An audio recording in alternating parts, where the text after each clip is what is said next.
4, 3, 2, 1, and go.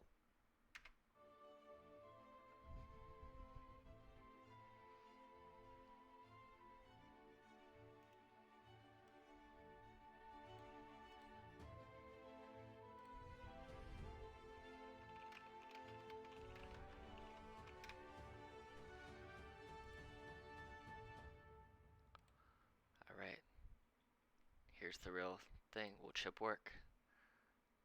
Skip. Oh no.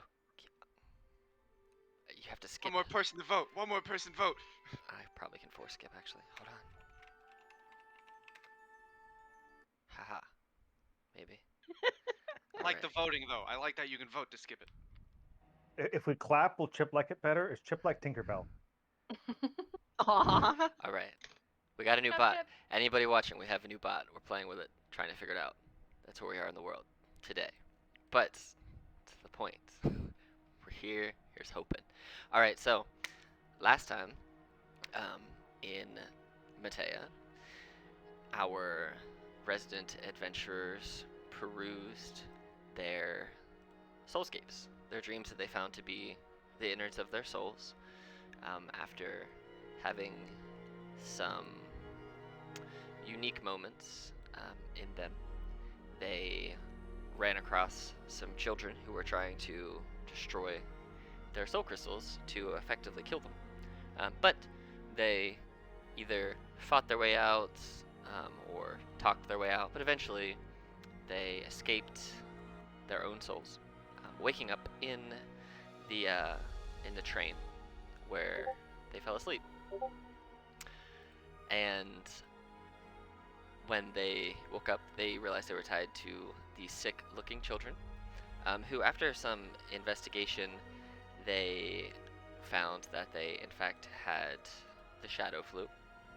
They made their way further through the train, came upon the ticket puncher guy, who Chip, after the man begged for, not Chip, Ballista, who, after the man begged for his life, sacrificed him to the Prince of Frost. Upon hearing noises outside the train, they clambered out onto the train roof, saw that the moon, the stars, and the sky were all blood red, and the trees and landscape were as black as death. While they're on this moving train, they looked up and they saw a being floating in the air that said, "Excellent. I see that my dinner has arrived." Is Chip still super loud for you? I turned it down. It's A fine. little bit, Cool. but I can turn it down. Cool. All right. That's what I had to do. But we find ourselves here. You guys, this map looks a little bit different from last time because I was able to prepare it better. You are here on this cart of the train on the roof, and you see this creature kind of floating up in the air, about 30 feet up in the air, quite some distance from you, whose voice seemed like it was right beside you when he spoke. But yes, what do you wish to do? As he just kind of floats there, moving with the train as the train's moving, he's just kind of sticking parallel with it. So we're not in initiative yet? No, no, no. Okay.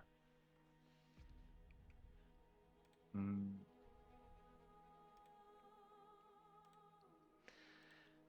I see that you've somehow escaped your soul prisons and you've made your way up to me. Did you come to sacrifice yourselves or beg for peace like those before you?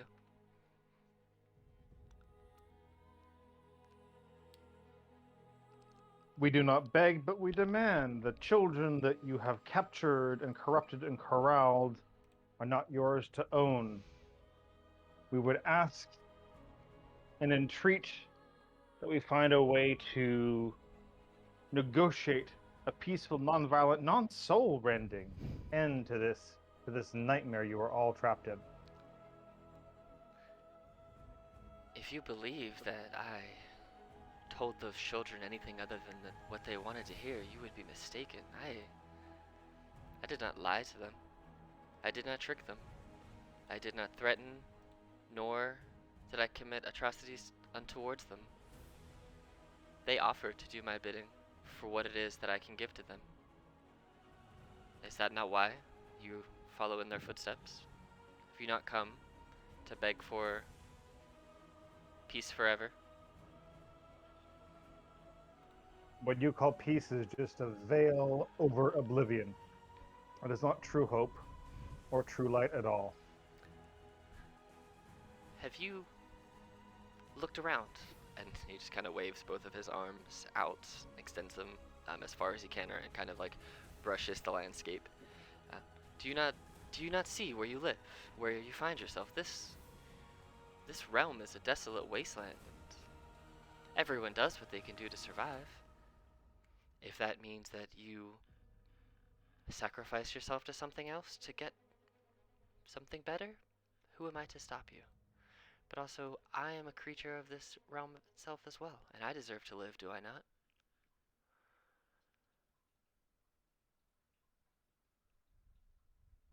All deserve to live, but none have the right to exploit.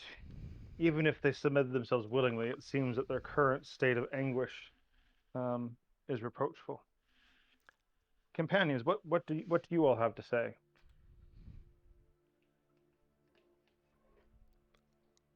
Sounds like you're but a parasite. Look angrily at this guy. Kind of chuckles a little bit. Well, they seek freedom and life and deserve such, and you're denying them that. I'm giving Life is about ups and downs and learning from your mistakes and dealing with the consequences of your actions and overcoming obstacles. And what you're giving them is just a repeat of the same story over and over again where they don't get a chance to learn and grow. That is not life. It is for them. They have come to me and told me that they have nothing. They have no one. They have nowhere to go. They asked me to fulfill their hope, and their hope is to live a life free of torture, is to live a life not in this wasteland. It is to provide them with mercy, peace, and future that, while it is repetitive and while, as you say, they cannot necessarily grow and change, they don't need to. They get to relive what made them happy over and over again within themselves. And while their physical bodies may not survive, they will be providing nourishment for those to survive after them, i.e., me. But they will have no reason not to be happy in the realm where they wish to go.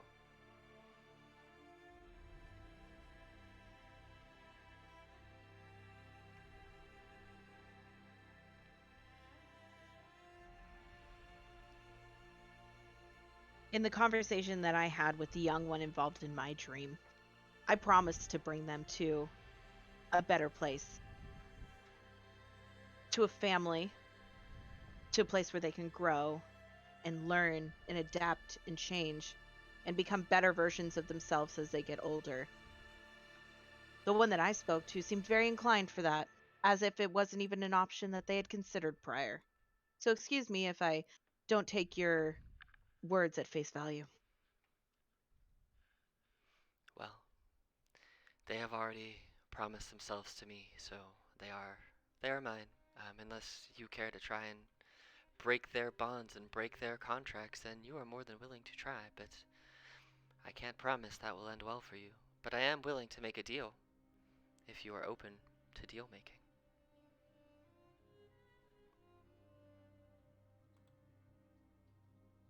What's your deal? What are the terms? Pretty simple.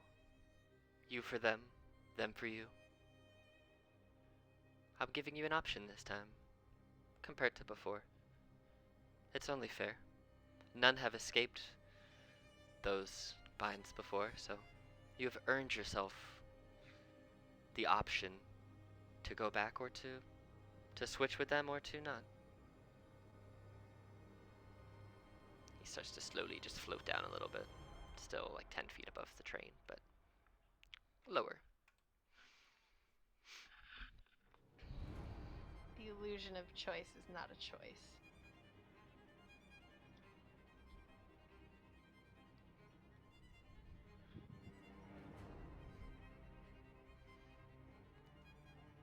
Do you all believe the same?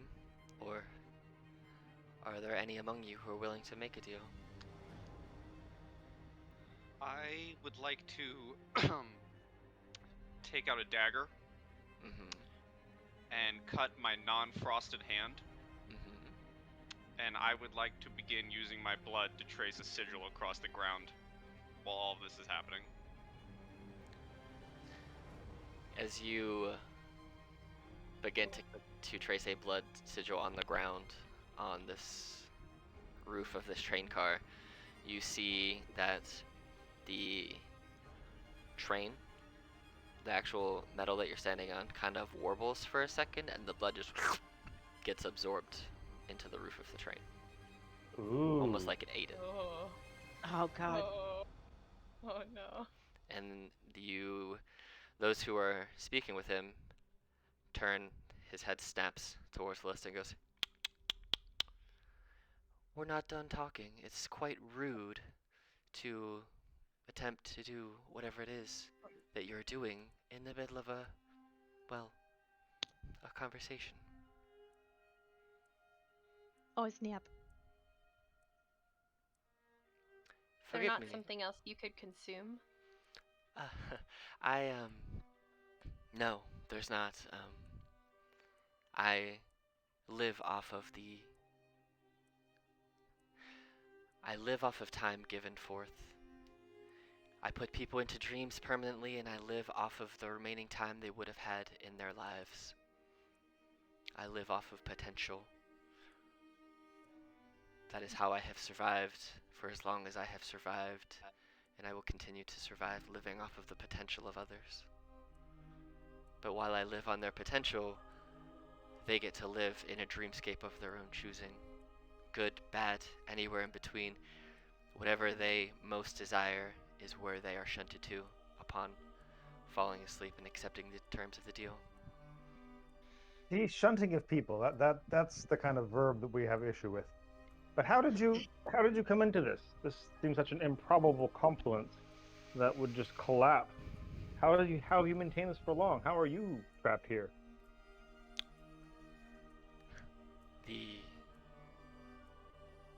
The realm where we are is full of life, full of people, full of hope, in a way. People are constantly born, and people constantly die, and people constantly go missing, and after a while people just stop looking for those who go missing. You take a couple of people here, a couple of people there, they tend not to get noticed.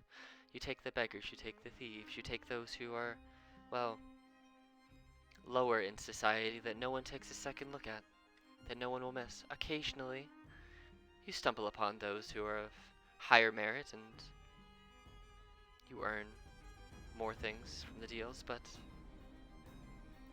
in the end, people don't really inherently care about one another. And one neighbor will happily leave the other neighbor out to dry as long as it saves their own skin and their own family, at least temporarily. And I found that when you force people to look at the worst of themselves, they'll turn that mirror back on somebody else to not have to look at their own reflection, and they'll happily give up someone else.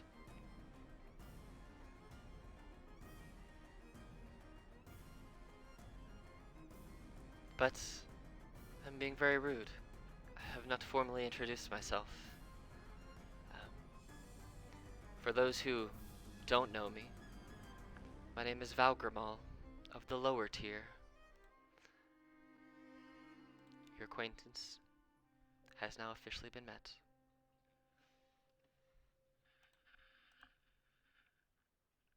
I'm Pax Diver Unsues of the far realm, traveling and an ambassador of the Fey people to this continent.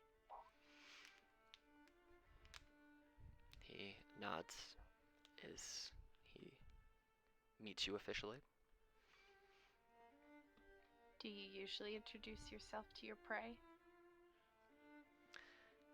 You're only a prey if you don't have something to offer it in a deal.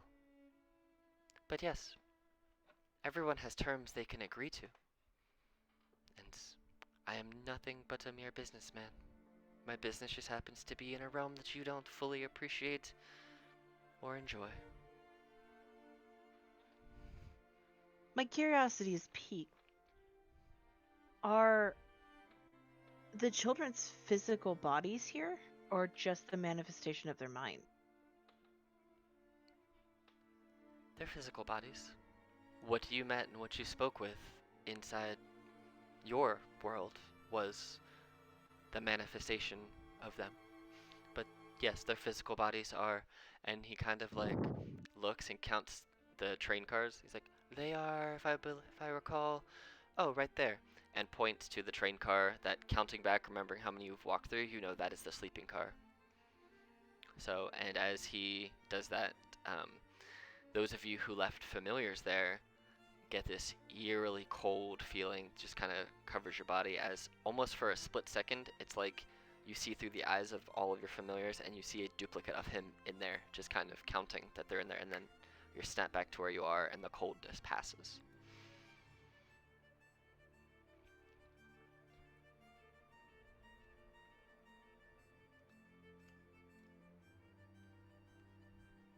So, a deal shall we make, or do you wish to go about this a more unpleasant way?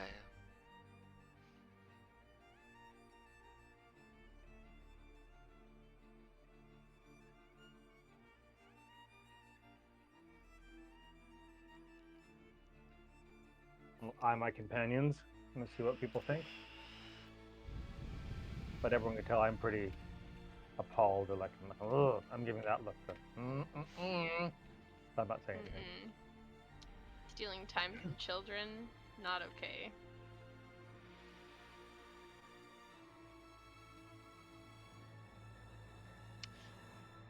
You said we had a cold, eerie feeling flow over us, right? Mm-hmm. Yes.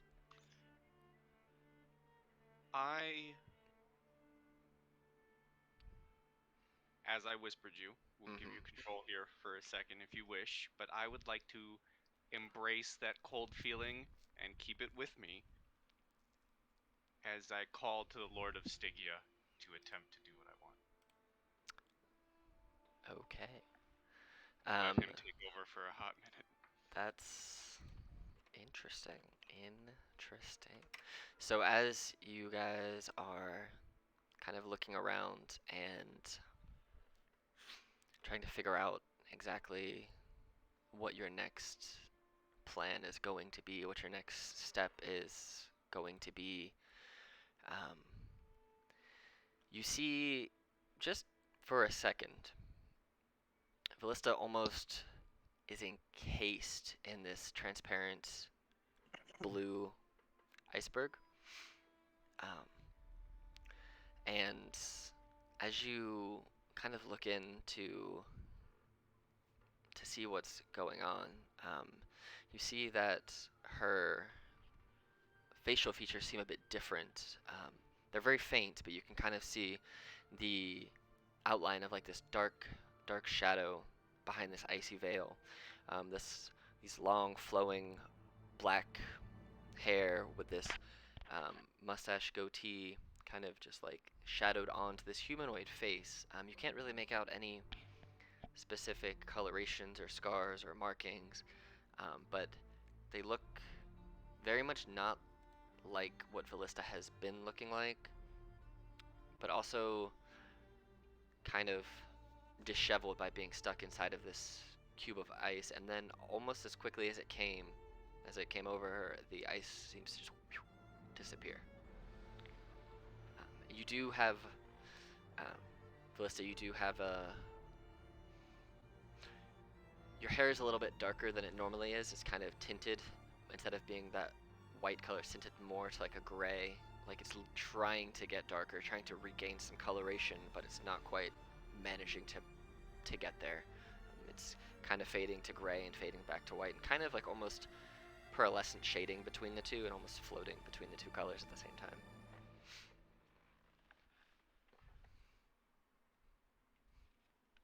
Well, that's fun. You're right, Ballista?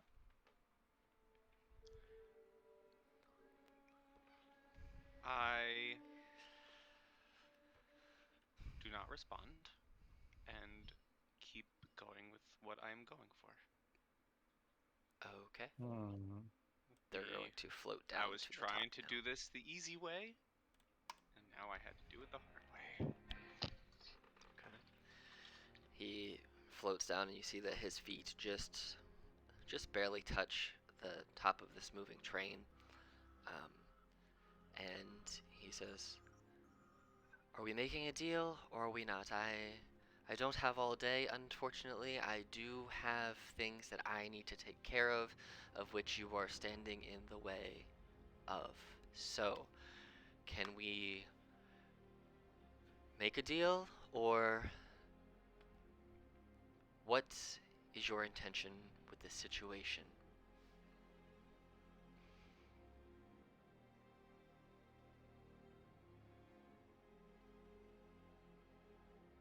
May we confer for a moment amongst ourselves?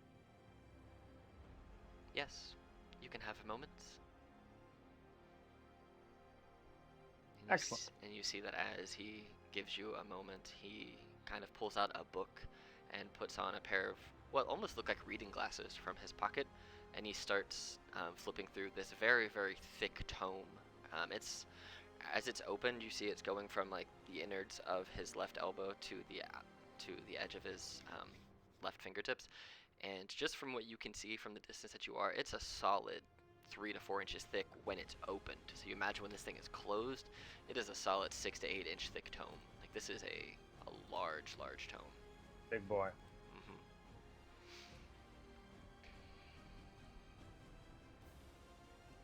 And I'll whisper with our companions, well, I think taking him down seems the best option. Even if we give ourselves up in the process, I don't think we can stand for what he's doing. What do you two think?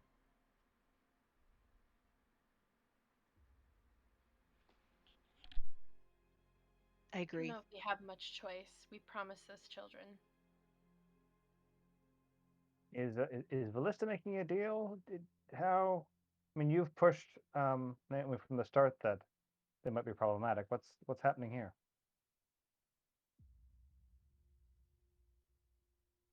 Uh, honestly, I'm not all that sure, but I would wager whatever is going on here has nothing to do with him. Mm. For she didn't see him as a familiar. So I would guess that this is her own doing, whether she's running or she's attempting to help. I can't be too sure about that.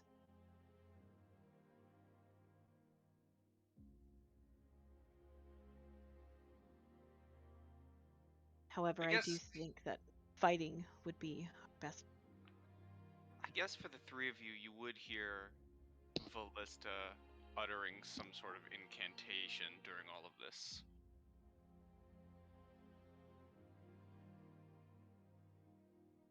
That's not ominous. What language are you uttering your incantation in? Infernal. Does anybody else happen to speak Infernal? Nope. Nope. Okay. As far as you guys are concerned, it looks ritualistic, but it's not in a language that you understand, and it is unsettling.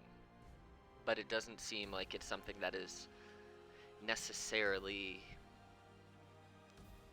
negative. You're just very, very uncertain of what is happening with Ballista.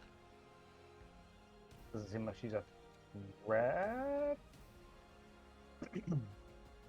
Um, Glad. Oh, that's right. They're not alphabetical. Insight. Where the heck are you? Insight. There you are. Oh, I did not mean to roll twice. Oh well. It seems like a threat is brewing from her, but not necessarily towards you three. It's definitely ominous. What she's doing is unsettling and ominous, but it doesn't look like, based on, you know how when you know that people are, even if you don't understand what they're saying or what they're doing specifically, you can tell like every now and again the eyes will meet your gaze and you just know that whatever's happening is coming your way. This does not have that feeling. Every now and again you see when Vallista's doing her casting, creating her ritualistic markings and doing whatever it is, or chanting, doing whatever it is that she's attempting to do, every now and again, just for a tiny fragment of a second, you see her eyes kind of pop up and look up towards the guy a few trains away. But never meeting any of your gazes or changing the tongue in which she's speaking for this incantation. I'll be inclined to let her finish what she's doing, I suppose. What do you two think? The best thing we can do is distract him, I feel, at this point. If she's doing something that will turn out to be beneficial for everyone, including us and the children, as much as I hate to say it, we should let her finish what she's doing. Mm-hmm. So it's come down to this. We have to trust in Vallista. Please don't say that ever again. Well, one kind of a deal or another, it seems today, and I would rather. I feel I can trust her more than I can trust Floating Evil Eye.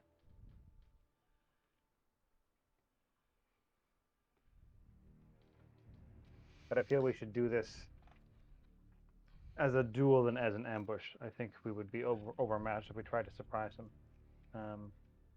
At about this time, you hear the tome just with this heavy, almost like a wrought iron bound oak door slamming shut. You hear this book close, and he takes his glass off and goes, "Well, I believe you've had enough time to confer. Shall we be doing business?"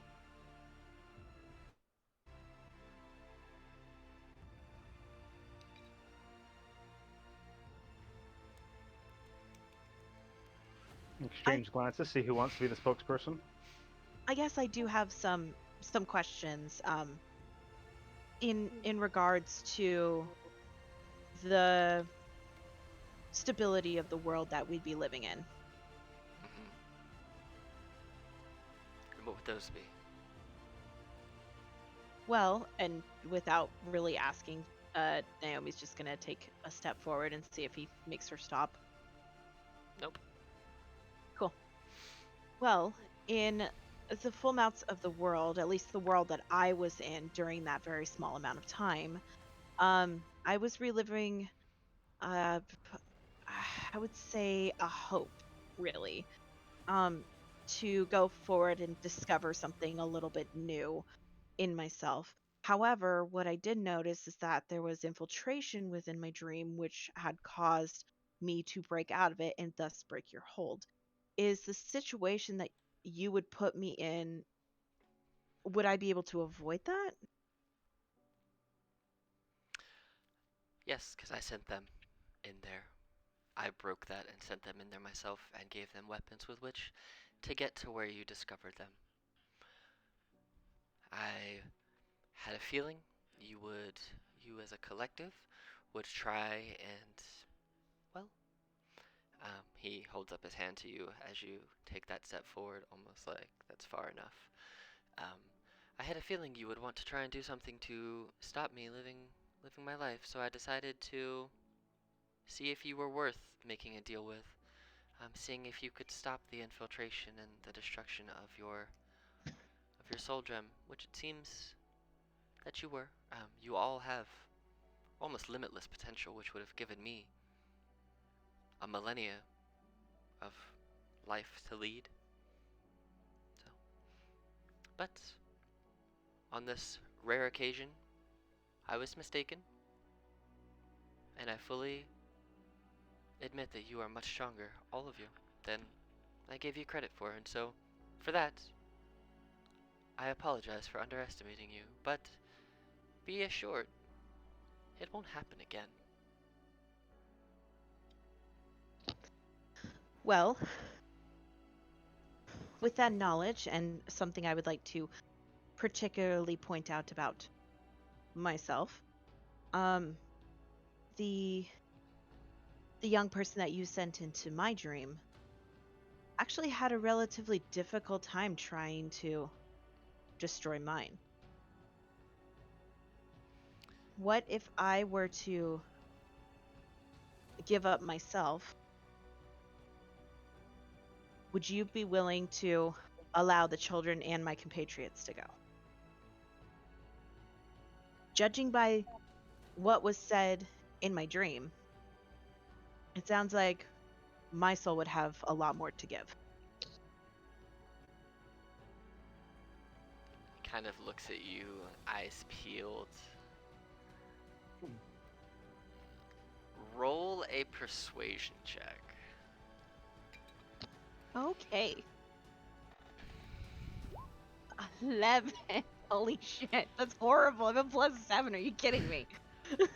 He. Oh, do I have inspiration to give you? I think I do. Well, the roll's already been Oh. made. Yeah.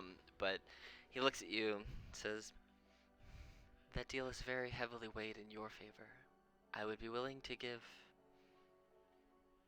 Hmm, 3 of the 4 children for you.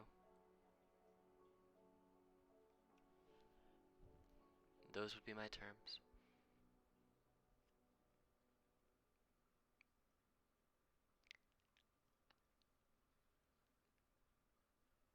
I'll put a hand on Naomi's arm and kind of shake my head a bit and whisper, Oh, did you walk up there with Naomi? "Sure, let's walk up towards Naomi." That's Okay. why I forgot she stepped forward. Yeah, she's way up here. So as Pax, as you are making your way up there, we'll say you get to about here by the time they finish their a little bit back and forth. And you see Valista stops chanting and just something happens. Valista, describe what happens. Yeah. So I stop chanting and I take both of my hands, mainly the frosted one, and I kind of lunge them forward as if I'm ripping into something. And I tear open like this, like the fabric of the world for a second. And I kind of reach in to it. And as I do, a portal opens directly behind him as I use Infernal Calling to summon a barbed devil. And you're placing it directly behind the big bad guy. Oh yeah, and I have a token Okay. that I can place. All right. Just name it. Right behind him. As you walk up to place your hand on Naomi's shoulder, Pax, Anthea, you see Valista stop chanting and stick their hands out, almost rip the fabric of reality. And behind Valgrimau, you see walk out of this portal, this fiery, flaming portal, this spiny devil. And he looks back at the devil, turns and looks at all of you and says, "So this is how you make deals, is it? You literally go behind the other person's back to try and get what you want?" I would like to shout, Mm-hmm. just out loud. Actually, I am shouting in Infernal, because I want it to hear me. I shout out,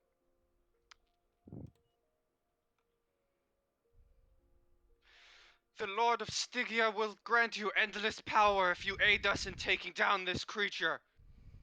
And then It says, Valgramo looks at you, kind of laughs, turns to the Barb Devil, and Infernal goes, or you could work for me right now, and I can give you endless power right now. You don't have to serve some stuck-up god of the hills. I don't want to give him the chance to say that, because as I shout that out, I would like to Eldritch Blast his face. Okay. He's still going to say it as you shoot him in the face. Alright, so I'll let you get off your Eldritch Blast attacks, and then we're just gonna go into initiative. So, alright. Let me pull up his AC real fast. The 20 hits. Alright. As you hit him in the face with an Eldritch Blast, you see that he just kind of rubs the side of his lip and goes, huh, is that all you have? Almost like it didn't do as much damage as you expected. Also, just for the spell here, casting it. Okay, cool. And then the Barb Devil also gets its own initiative. So you can add it to initiative. I can. Barbed Devil. You do have control over it, though. Do I? It obeys the command. On each of your turns, you can try and issue a command. And you gotta It is under the Dungeon Master's control. Cool. Alright. I changed the music, so it should change soon, too. Alright. Well, Naomi, it looks like you're up first. All right.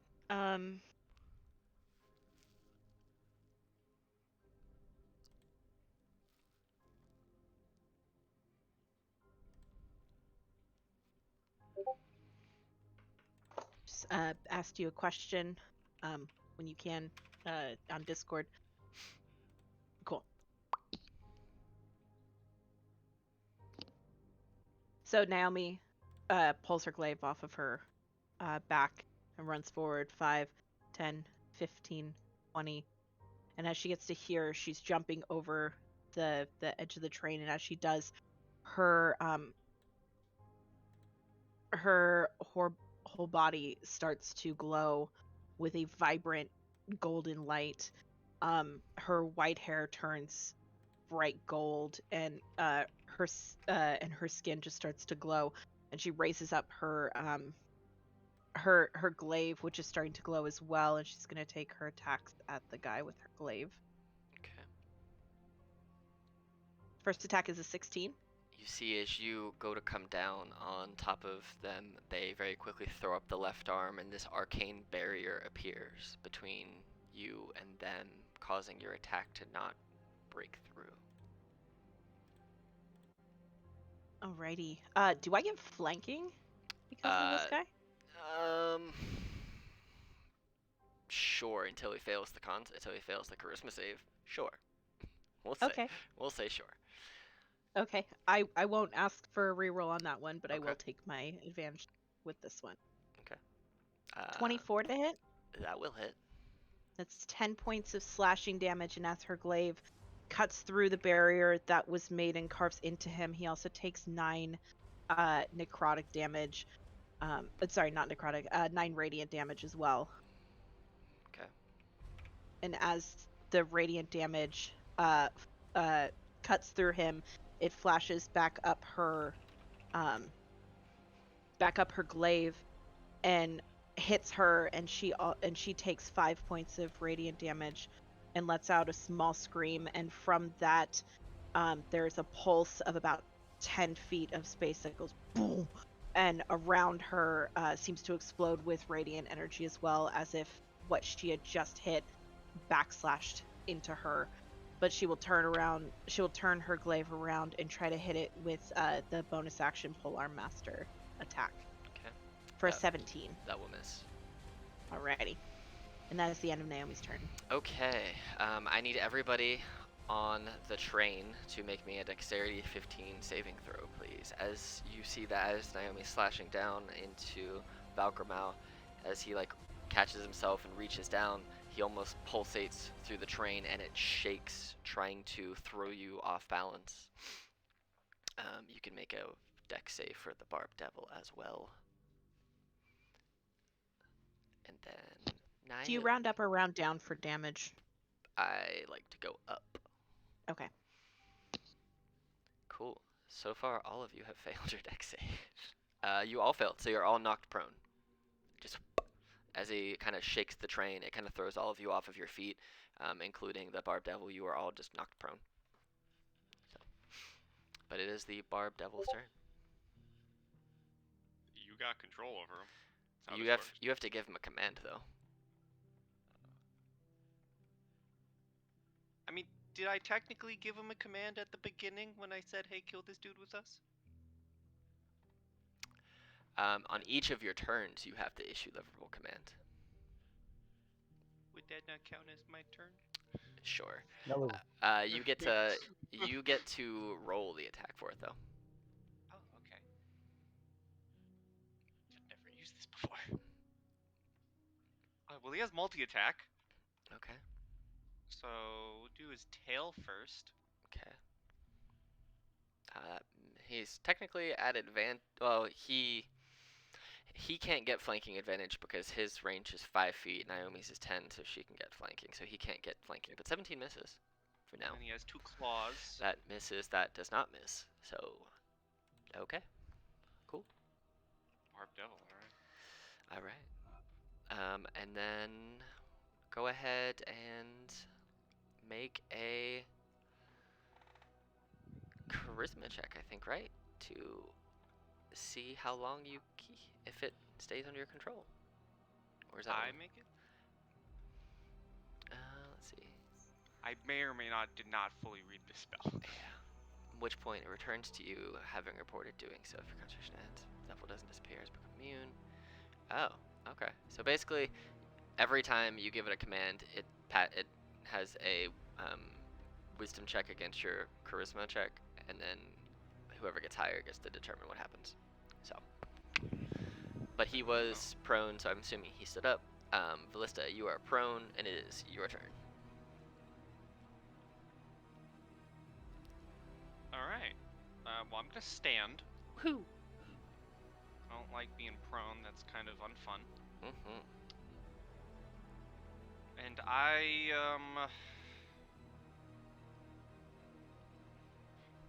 let's see. I'm gonna try and chill touch him. Okay. What is the range of chill touch? It's like 120 feet, right? Yeah. 15. I assume that misses though. Yeah, 15 misses. How far away? And I'm 80. just gonna Okay. back up 1. Okay. Do you want to give a command to your Barb Devil? Yes, I want to continue the command of kill this bastard. Okay. So. Alright, cool. So you don't actually have to make the check because according to the way it's written, if that would lead you towards. We're going to say this round, it doesn't feel like you killing this thing is a good thing. It feels like it leads you towards evil because it just came out after your conversation. So the Barb Devil has no knowledge of why it came. Alright. It is this thing's turn. Okay. You're within 10 feet of this, within 10 feet.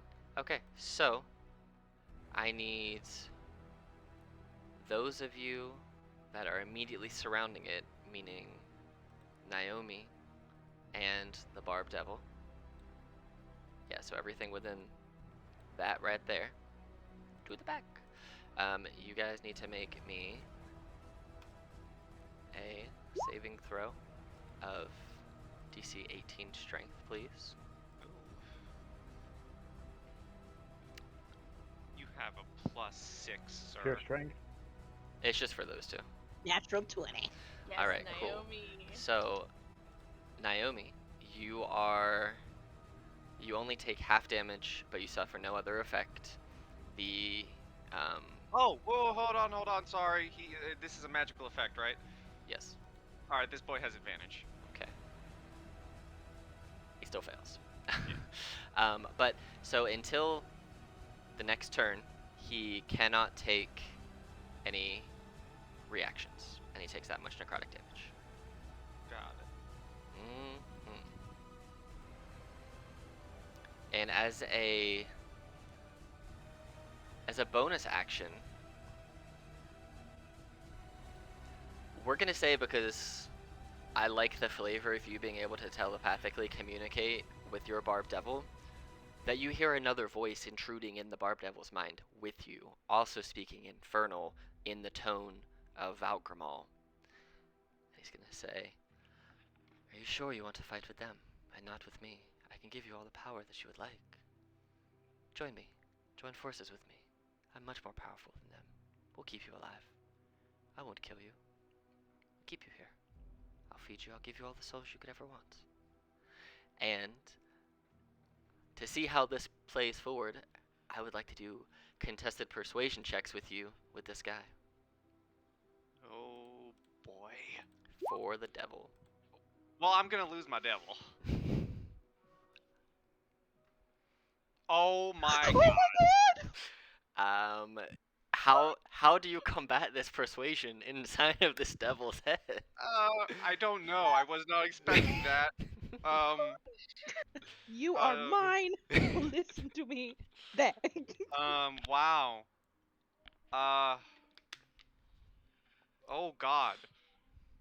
This was in Um, Infernal, so you heard it in Infernal. that's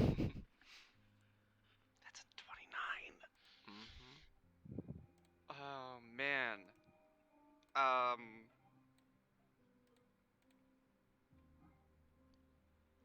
devils. Devils. Oh boy. I will just combat this. Oh god. I can't even think with the accent right now. That's okay. Um, That's I'm alright. just going to tell him. I'm just going to combat this by saying that the Lord of Stygia controls a whole layer of the Nine Hells. This low tier, demonic fool of a creature can grant you no such power. You join us, you kill him, and the Lord will grant you power. As you say this and you say that he is low tier, he, even though he introduced himself as one of the lower tier, head snaps to you, his eyes, you see this burning fire literally explode from his eyes. He goes, and just like snarls your way. Pax.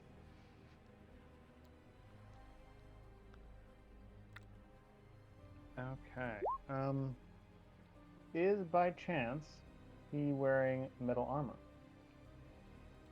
He, make me a quick perception check. Let's hope he's doing some metal stuff. Come on. Please click. There we go. Oof. You can't tell. So, looking at him, everything that has sprouted up around him, these arms, like these black inky tendrils that have grabbed on, almost latching on to Naomi, but latching on to the devil.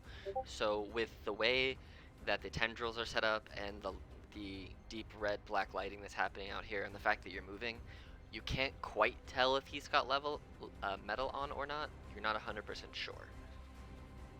Got it. Okay. Am I right in the art that he seems to... No, he's not holding a staff. We can't see his hands. Never mind.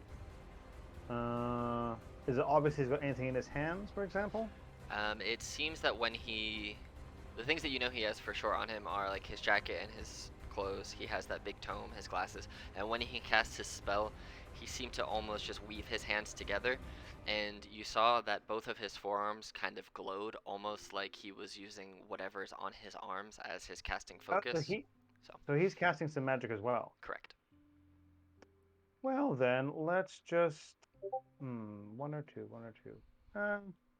Yeah, that's more fun. Are there enough small, and by small I mean tiny, objects to do a good animate object and have a nice set of, I think it's 20 tiny things that can fling at him? I want to throw cutlery at him. I think you can have 10.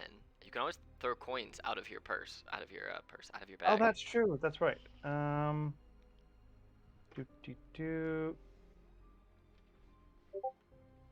They do 1d4 plus 4 damage if they're tiny. Let me just look at how many tinies I get. Yeah, I'll do coins, because why not? That's fun. So you're casting the spell. Yeah, since he's such a sort of literal and business-oriented person, I appreciate. I'm gonna have some enjoyable irony at throwing money at him, a similarly meaningless representation of material gain. So it's cast.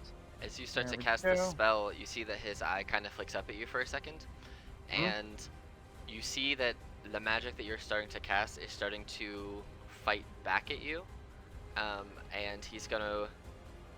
I'm gonna roll, and we gotta beat a 15. You hear no words, you see no emotions. He just looks up at you, and kind of his eyes flicker for a quick second, and I'm gonna roll this right here. It's just a straight +5. See if it is successful. A 16. As you go to animate these coins that you throw out, they're starting to come alive, and you recognize that your magic has been undone. It's almost like the weave was taken over for a split second and your spell falls apart. He countered your spell.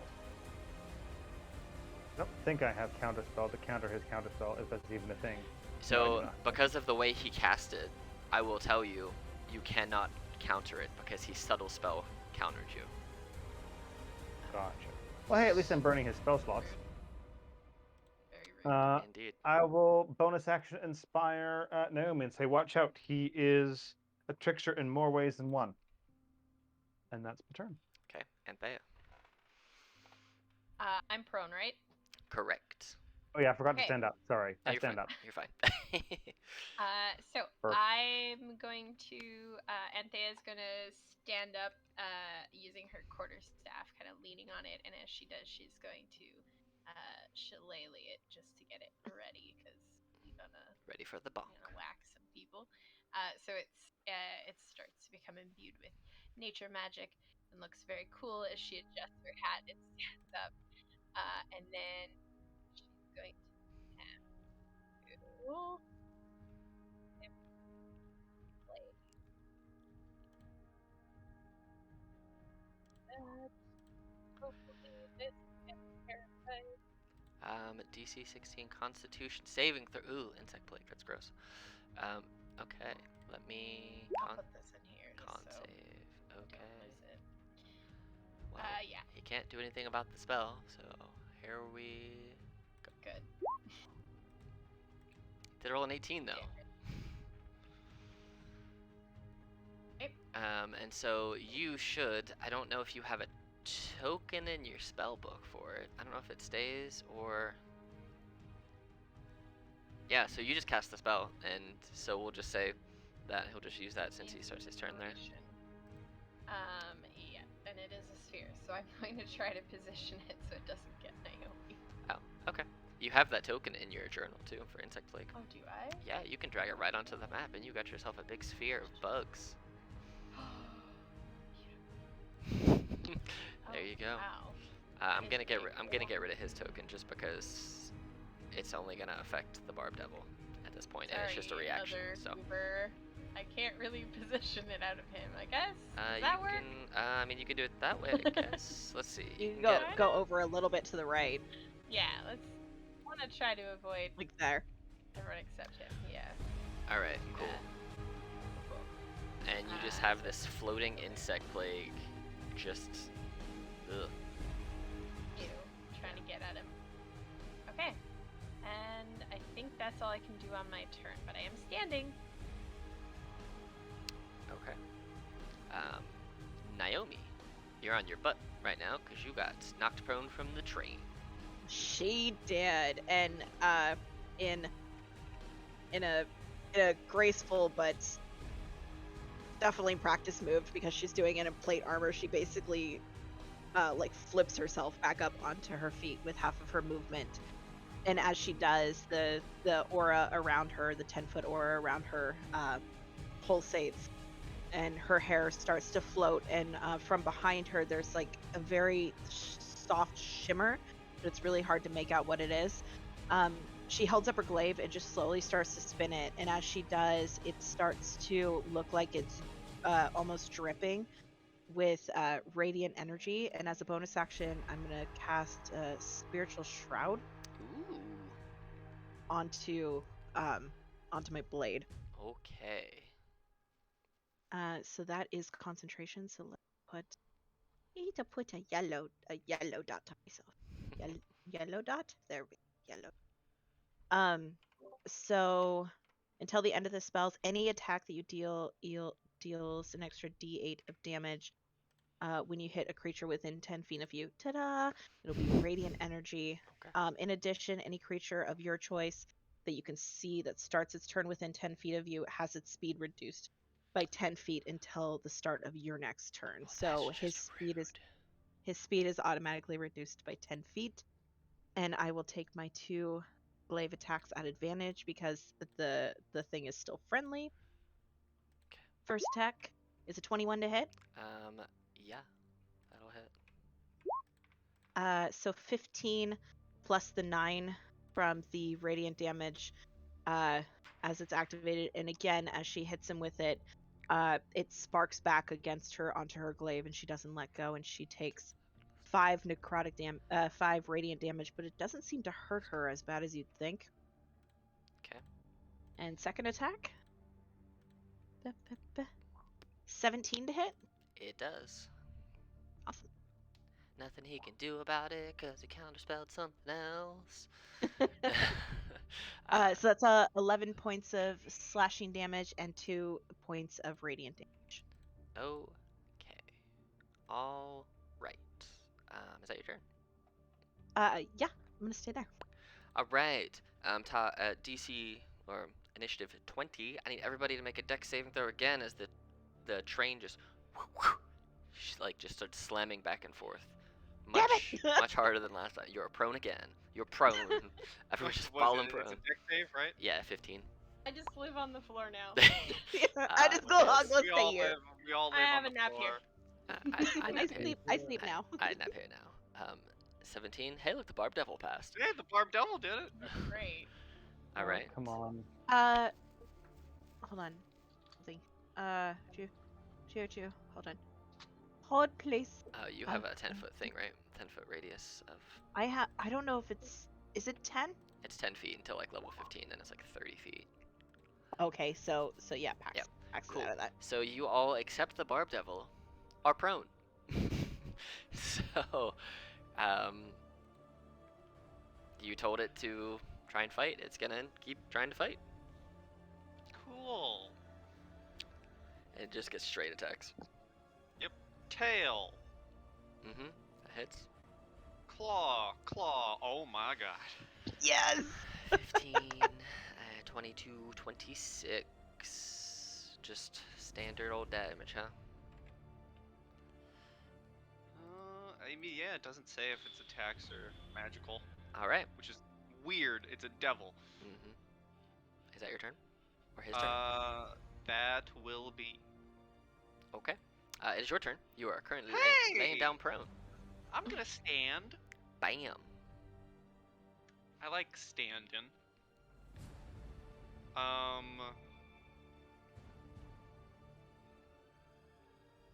I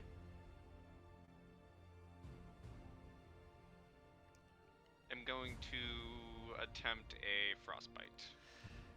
Okay. DC 17, Constitution saving throw.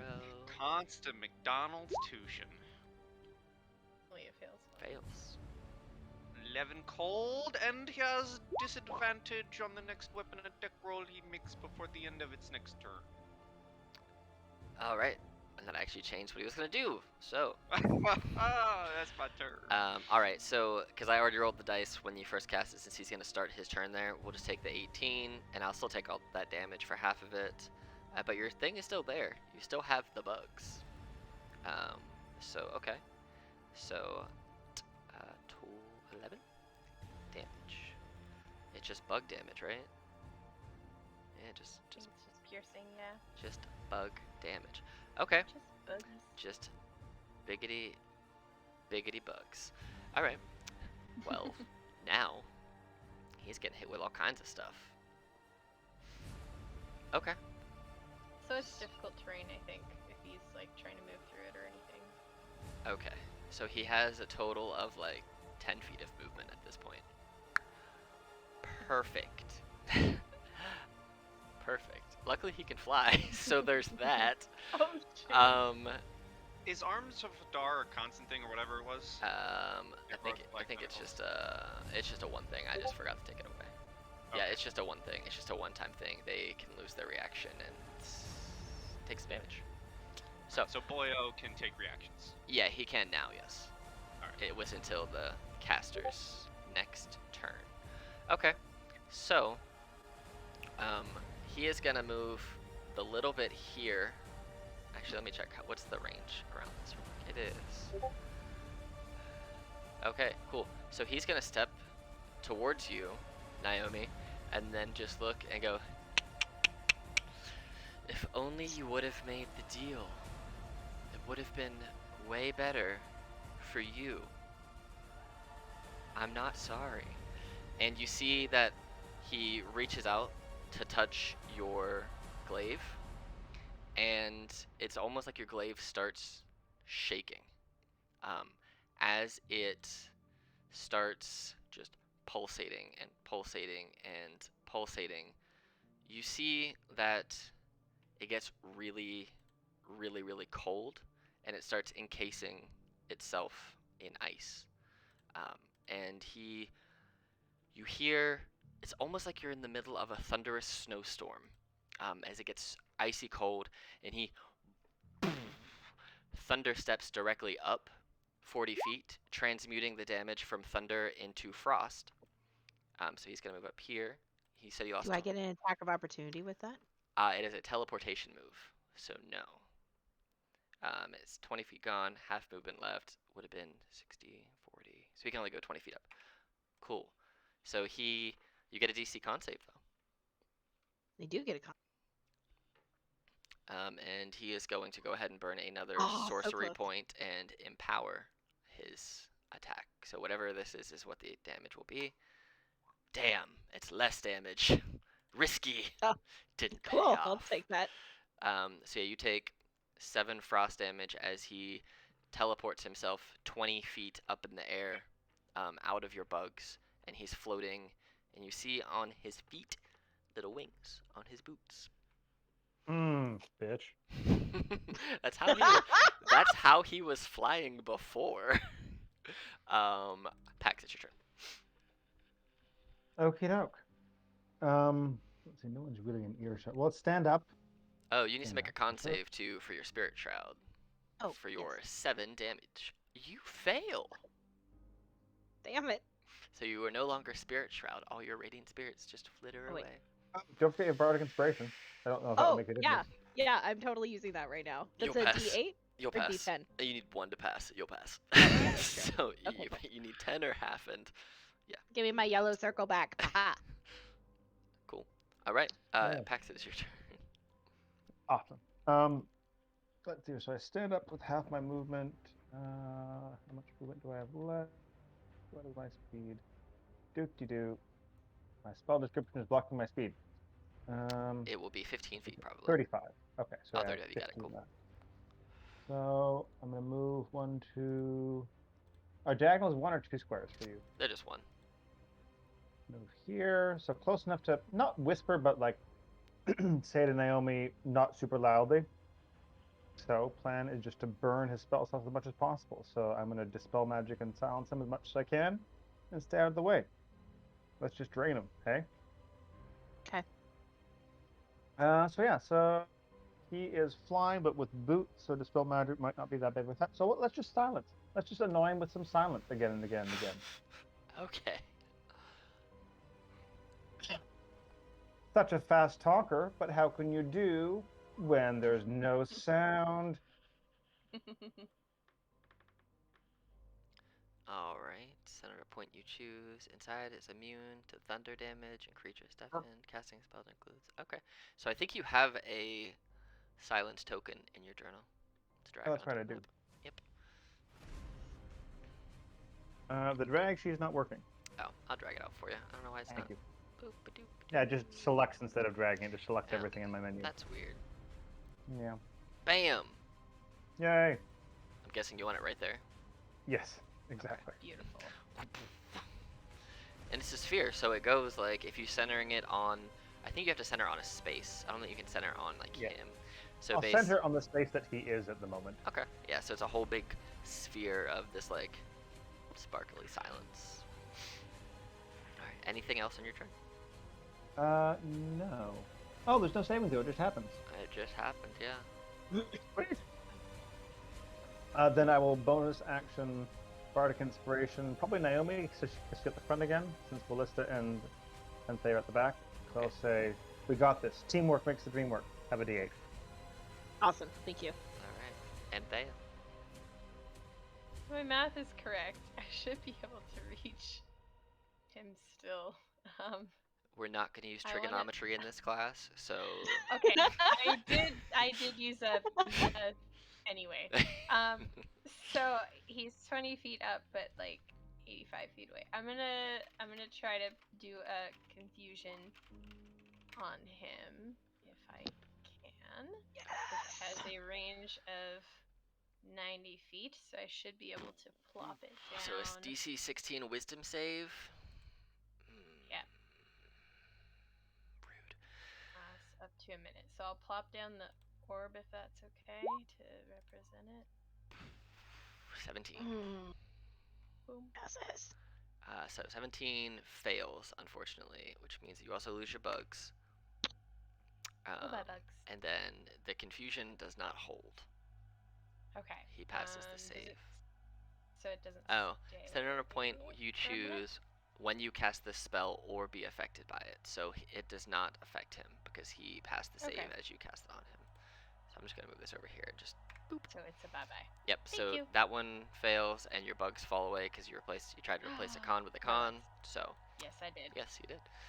Anything else you want to do on your turn? I think that's all I can do aside from Naomi. I think I can do a bonus action. Can't. Never mind. That's it. Naomi. Okay, Naomi's gonna get up because that fun Oh, thing wait, happened sorry, I again. stand up. What are you gonna do? It's gonna move here. It's one spot over. Trying. Her body is still vibrating with this energy she's never experienced before, and she doesn't want to get too close to Pax so he doesn't get hurt. She's gonna stare up at him, and as a bonus action, she's going to point a finger, and then do kind of like the come here motion, and do the Champion's Challenge as her channel divinity. Okay. Which all you have to do is be able to see. They don't have to be able to hear you. And they have to do a wisdom save? Yes. Wisdom saving throw DC 15, please. Okay. They're going to, as you see that them kind of start like twitching, almost like they want to, they're trying to avoid it. They are going to use a luck point to try and save themselves. Yes! They are going to spend a sorcery point and try and use magical guidance to try and beat it. Oh, They- Michael, your camera. Hi, Michael. We see face. We see. Yes! Whatever. Wow. 3 You are rolls. fighting me. He couldn't This is what's do happening. it. Okay. All right, and he immediately has to move towards you. On Uh, a failed save, the creature cannot willingly move more than well 30 done, feet Naomi. away from you. okay. This effect ends if the creature is in. So essentially, he can't move more than 30 feet away from me. Okay. He has to stay within me. He has to stay near me. Cool. And this is. I don't think they get to remake the save when it's a channel divinity. I don't know. Depends on the creature if you're incapacitated or die, or if the creature is more than 30 feet away. Yep. Yeah, you're so good. he can't willingly holds. move 30 feet away, but if I move more than 30 feet away, then it's an issue. Sounds good. Yeah. Cool. All right. That your turn? No, that is a bonus action. Oh, to do that to my boo. good Oh, sir. God. I love paladins. Also, you can. Oh, that's the other one where you can bolster, or is that also the same? Turn the Tide is the other channel divinity you have, right? That is the other one that I have, but Cool. it wouldn't go Yeah. into effect. Gotcha. Yeah, I can't believe that. 4, 5, 10. Jesus. You know what though? I'd rather I know. fail that every single day of the week than freaking confusion. I'll take that.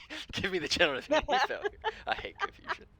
Anyway, continue. Oh man, I can't reach it. Far away. I don't even think I could justify that with a jump. Because she's like just math.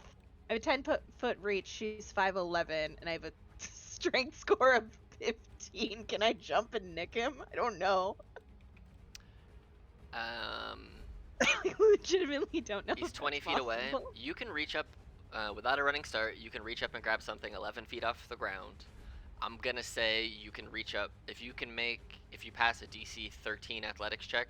We'll say you can stab him one time because you're not gonna have enough momentum to like get 2 stabs, but you can try and stab once as you basically jump up and try and like stab him. There you go, you passed it. So you can try and attack him with 1 stab. Okay, Which is- perfect. I Which stabbed is him. better than no stabs. Okay, so Okay. 7. Plus 9 radiant damage, and then the shroud. The shroud's Um, gone. Remember you? No, you kept it, no, right? it's the not. safe. That's right. That is right. Yeah. So 11 necrotic damage and 7 slashing damage for a total of 16 damage. What is the Unless range the- on the creatures that are affected by your shroud? 10 foot. 10 foot? Just because I want to see. I don't think any of them are close enough to you. Nope. No, I purposely positioned myself so that they would not get hurt. Sounds good to me. Cool. All right. Everybody. then- Oh, you're hurt. Sorry. And then she gets knocked back with some radiant damage as she makes contact with him. Sounds good. Everybody make me a DC 15 dex save or get knocked prone. Boy, welcome Yes! to the Earth, Finally! guys. God damn it! I was in the air when it shook. It's fine. Epulaniac with the crap. Make one for the Barb Devil. Barb Devil is prone. Not that it really matters. No. No. And then Pax, go ahead and make me one as well. Alright. 10. Pax, you are also prone. Barb Devil prone, I assume stands up. But That would be correct. this thing's also 20 feet above the Barb Devil right now in the air. Hey, you want to know something about that? Can they fly? No. But they're going to produce 2 flames in each hand and hurl some flames. Oh, alright. Cool. That misses. That does not miss. That hits. You see that 'Cause the they can do fire. this. You see that the fire doesn't seem to do as much damage as you once thought it should do. And that's going to be his turn. Because those are his 2 attacks. Okay. Man. Alright, so he has to come down to you, but because of the way that the silence was placed, if he goes down to you, he'll theoretically, I think, be out of silence. And 10 feet less movement. He can't even. Well, he's got 60 feet for flying. Ugh. Goodness. Goodness. Goodness. Man. When you hit a spellcaster with silence, you have a bad time. I I don't know what regret you're talking about. nothing. We're having a good time. And depending on whose side you're on. Hey, listen. You didn't get confused, alright? Yeah, you're lucky. You are right. Ease and silence. Hey, Jesus, I don't even know what I can do Beautiful. right now. I gotta rethink my whole plan of everything. That's. Give me like a minute here. I gotta figure out what I'm doing. Oh, this is great, guys. We're having a good time here on this evil train. Poor Alex. I interrupted his train of thought. Ha, you did. Ah! Derailed his Ba-dum-sh. plans. Alright, does this need verbal? No, it doesn't need verbal. Great. Here's what's happening. Dude's flying down onto Naomi. Here's what's happening. Dude's flying onto Naomi. He scoots down, doesn't care. You see that he unleashes his 2 claws. His hands, his nails extend to look like blades. And he is going to go ahead and bam, booming blade. Oh, that didn't hit. Hold on. I gotta roll the attack to hit. It is. Where's my claw attack? Here's my demon claw attack. A 19 to hit. Does that hit? That hits. That is my AC. Cool. So you take 20 damage off the cuff, and if you move away, you take 17 more. So there's that. Just boom, you get hit with this thunderous slash right across the chest, and then boom. I don't Like think. a legendary action. No, that's just his attack. It's just his demon claw attack. It's a melee attack. That's all. And as part of. Oh, your turn. Shit, I forgot. Well, that's what he's gonna do in his turn. I forgot it was your turn. It's your turn. Go. I forgot. I was like, I forgot. It's your turn. But yeah, so that will be his turn. That's where if you shoot him, he's still up here. Okay. Just so. But I'll put him up there. But that's what's I'm gonna. gonna stand. Okay. But that's what's gonna happen. So when it's my turn, he'll go that. And I'm gonna See. want to see something. I just need to review my stuff and things.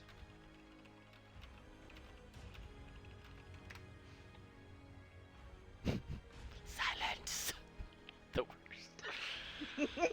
It's fine. I'm gonna stand up. And I'm gonna walk here. Mhm. And yeah, silenced your brain for a bit there, my friend. 100% it did. It's okay. I'm gonna try and hit him with a a chill touch. A chill touch. Okay. I Yeah. love chill Okay. touches. 19 to hit. Will hit. And that's 12 necrotic damage, and he can't regain hit points until the start of my next turn. Okie dokie. Alright, That is my. cool. So he comes down here, where he was, hits Naomi with that demon claw for 20 thunder damage, and if you move, 15 thunder, 5 slashing. If you move, he gets 17 more thunder. And that's his turn. Because I forgot where I was in order. Pax, it's your turn. And we'll say because he's large, he's at like the bottom of the. Basically, the silence is just on his face at this point because of where it was cast. So. Okay. Can I perception check again to see if I get a better bead on how metal he is or isn't? Now I've been Well, watching he for a is while. not shredding a guitar, but yes, you can check if he's metal. Are you metal? Oh no, you're not. Let's find out. He Ooh. seems to be wearing leather armor that has metal studs in it. That's heat metal on those studs, baby. Hashtag stud life. Is the upcast worth it? Let's see. Yeah, let's see. I have. Yeah, I've got enough fourth level, so let's upcast it to 4. You see as the studs start to glow on their chest. Fun fact, one of the only spells that I have on my whole spell list that can do anything that is not a verbal component, because it's only somatic, is counterspell. He's going to try and counterspell your spell at 3rd level. That's fine. So I'm going to... Burn his spell slot, bitch. I learned that the hard way. Yeah. You seriously killed this man with silence. Yes, you did. But he rolls a 19, so the spell fails. But yeah, there are certain spells that my brain just doesn't know how to react to, and silence is apparently one of them. Anyway. Grin widely, and then wait. I guess I stand up, and then take my 3 squares. 1, 2, 3. And I guess keep Bardic Inspiration Naomi because she's the one that I think that needs it because she's up there in the front. And I'll be like, hey. I haven't used my last one. Oh, you haven't used the last one? Okay. Actually, hold on. I have to roll for my Constitution saving throw. So do I have to beat a 20? So I took 20 points of damage? It's half or 10, which is still 10. So 10. So 10. Yeah. Okay, I still have my Bardic Inspiration. Cool. So hang on to your Bardic Inspiration. Okay, then I will throw it towards Ballista to hopefully keep Demon Friend around a little longer. All right. And there. Ballista, I'm glad we trusted you. You are a good team member. See, team is good. See, no conflict. Everybody get along. So I can move now because I wasn't prone this That time. is So I'm true. gonna move to there. That's 30 feet. And then I would like to. I'm going to upcast Healing Spirit, so it's at 4th level. Boom, boom, boom. Oh, and you're I'm gonna heal my plop boss? it. I'm so happy. No, you're funny. So I don't know if it automatically rolls. Yeah, that would be right. Just really bad rolls, I guess. Because it's a d6 and then a d6 for each level above second. Okay, so we just use Gleba token for that, right? Yeah. And we're gonna plop. Oops. Wow, I'm clicking all the wrong things. Here is the glebes. Hashtag glebe. And it is a. It's a 5-foot little radius, right? Yeah, 5-foot cube. 5-foot cube, okay. Cube. Bam. And it's a con okay, spell, so I that think, is right? a bonus action. It's concentration, right? It is, yeah. Cool. It lasts up to a minute, I think. Cool. And you get Okay, so and many then, uses of it, I think, right? It's yeah, your I wisdom think modifier. What's your modifier? 4? 5? 4. 4? Okay. That would make sense, right? Oh, it's wisdom plus 1, I think, though. Oh, yeah, 'cause I so 5. remember it was 5 Yeah, because you before. get minimum 1. There you go. Okay. Perfect. Okay, and then, sorry, my brain. Welcome to brain functioning. life. Welcome to whatever this Don't is. allow your brain to be silenced. I guess I could.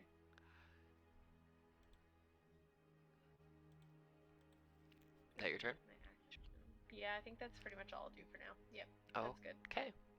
Naomi. Oh, I want Naomi to be in the Gleba. Can I just? Yeah. Yeah. Thank you. I appreciate Did I that. put him in the wrong spot? Yeah. Sorry. I You just wasn't see paying this attention. this spectral that's perfect. toad just like hopping on the train. So I will take that 6 healing Yep. that was given out. Boop. And as this guy got closer to me, I smirk. And I'm going to take 2 attacks at advantage against him, because this is fun. First attack is 24. Yeah. That hits. And he takes. Give me. Smack it. And then plus the 9 from the energy that she's exuding through her blade. It will come back and hit her for 3, but because he is in her 10-foot space, he also takes 5 additional radiant damage. Spooky. So 14, 15, 16, so 16 radiant damage and max on my glaive. So 29 points of total damage from that attack. I only get to use the radiant energy knockback only comes once. So, but I think, yeah, so any attack, so second attack will deal the radiant shroud damage as well. Yep. 16. It just hits. Wow. Okay. Oh, I'm excited. Get him, Nice. Naomi.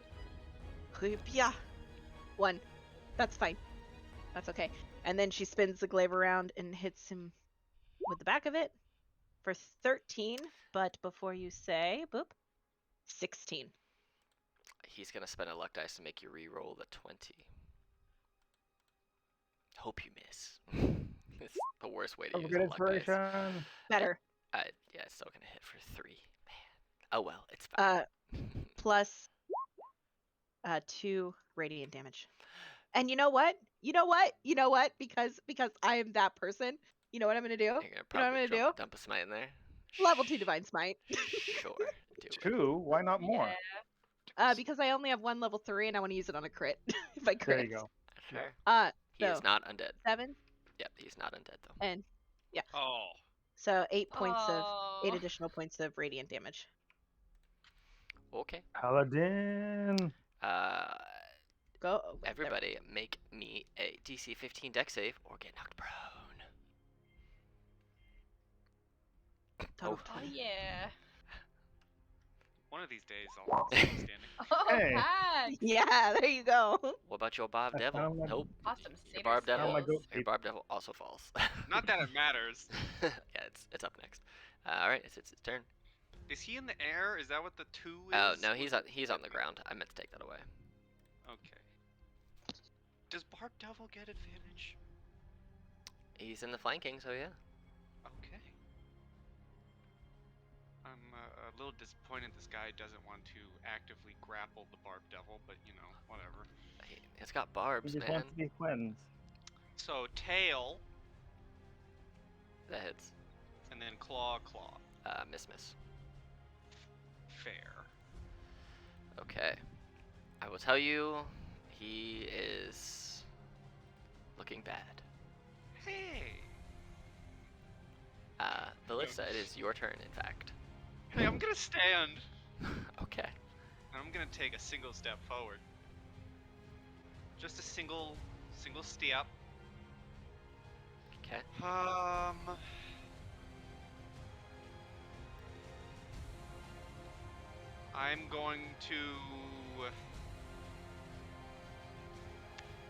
I'm going to frostbite him.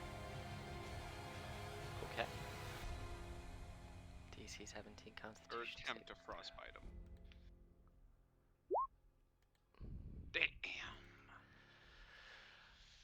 Alright, that's my turn. Okay. He's looking not good. You can see he's got a lot of concern on his face. Okay. So, I need all of you in. Hold on. Let me get what I need here. You got what I need. Alright, so firstly, he's going to move a little bit so that he can hear himself yelling and screaming. Because he still is yelling but can't hear his voice. So he's going to move still just here until he can start hearing himself yell. Okay. And I need. Well, there's only 2 of you here. I need both of you. That is both Pax. Jesus! Right. That is Pax and Naomi. I need you to make me dexterity saving throws DC 18. Now's when I wanted that 20 I just rolled a minute ago. Hooray! You're I did it welcome. again. You got it. Thank you, Dice Gods. I love you. I will buy more dice and support local creators. Okay. So, I need you now for me, Naomi. I'm gonna roll a d8 and this is gonna determine what's gonna happen, right? Okay. A 5. That's not that bad. Okay. So, I'm gonna just roll a spell out there and you'll see what it is. I think you have an idea of what it is, but this is. right. It is. Depends on the thing. So, oh, it does say on the thing. There you go. So, 1, 2, 3, 4. So, he, not liking the fact that it's not as strong as it could be, is going to empower it and re-roll 5 of those dice, but he's got to take whatever they are. So I'm going to eliminate 2 3s, 2 1s, and just 2 3s and 2 1s. So he's going to re-roll 4 of them, because he can do up to 4. So it's going to be 4 d6s coming out of here. Bam. So 15 plus, hold on, I got to do math. 3, 6, 7, 8 would be, take that to 28. So then add 15 to 28 is 33. 43 cold damage to you, Naomi, and this is cold, not necrotic. it is cold damage because we rolled a Hey, 5. And you may said I- 43. 43. hold on. Hold on, Mhm. because I'm going to be a nice person. Mhm. I'm going to, if I read this right, Are you within the allotted? I am. I Space. specifically moved. Okay.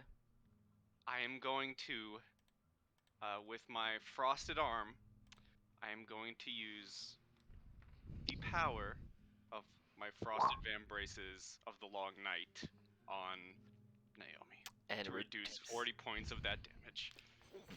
as you see that this cone, like it blows, you kind of move out the way, Pax, and it just avoids you entirely. You just kind of hit the deck, and you see that Naomi is encased in ice from just the prismatic spray immediately blasting in her face.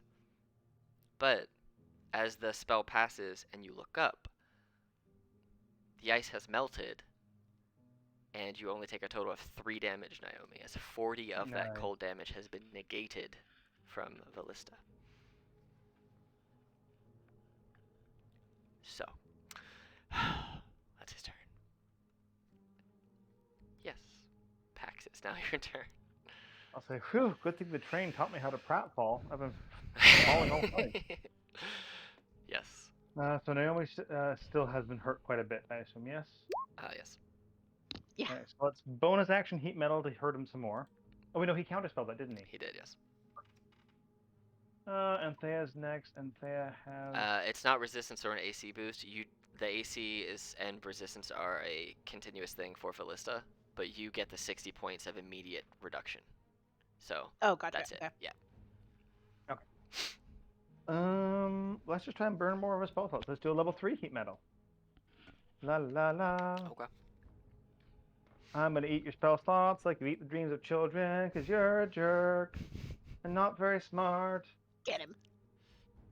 He's gonna just counterspell it again, just to. He's not trying to be warm. Cool. So So question, GM, since it was counterspell, does that mean I did not cast a spell this turn? no, it means you cast the spell because you have to complete the spell as they counter it. Okay. So So I can't healing word, for example, because that would be a correct. second spell. Correct. Okie doke. Then I will. Does Bardic Inspiration work on healing? No, it does not. It's only on D20s, basically, right? Correct. Yours do different things because of Oh, being that's a right, I creation forgot. word. Yeah, they do something. I don't remember all of what yours do, but they do something. Yeah. different. Kenzie, when you spend it, I forgot you get extra stuff. So I will remember to remind you guys next. I'll give Bardic Inspiration to Anthea since she hasn't had it yet. Cool. Woo, Anthea! All three of you Try to have help Naomi. inspo. All right. Fucking want it. Anthea. Great. Well, Gleba is gonna do his healing, which is 3d6, so I'll just roll that on my turn. Is that okay? That's fine. Since we'll Nice. time. That's my bonus action, I think, to make it do its healy thing. So I still have an action. In which case, what can I do to be helpful? Oh my goodness. Not a lot is the short answer.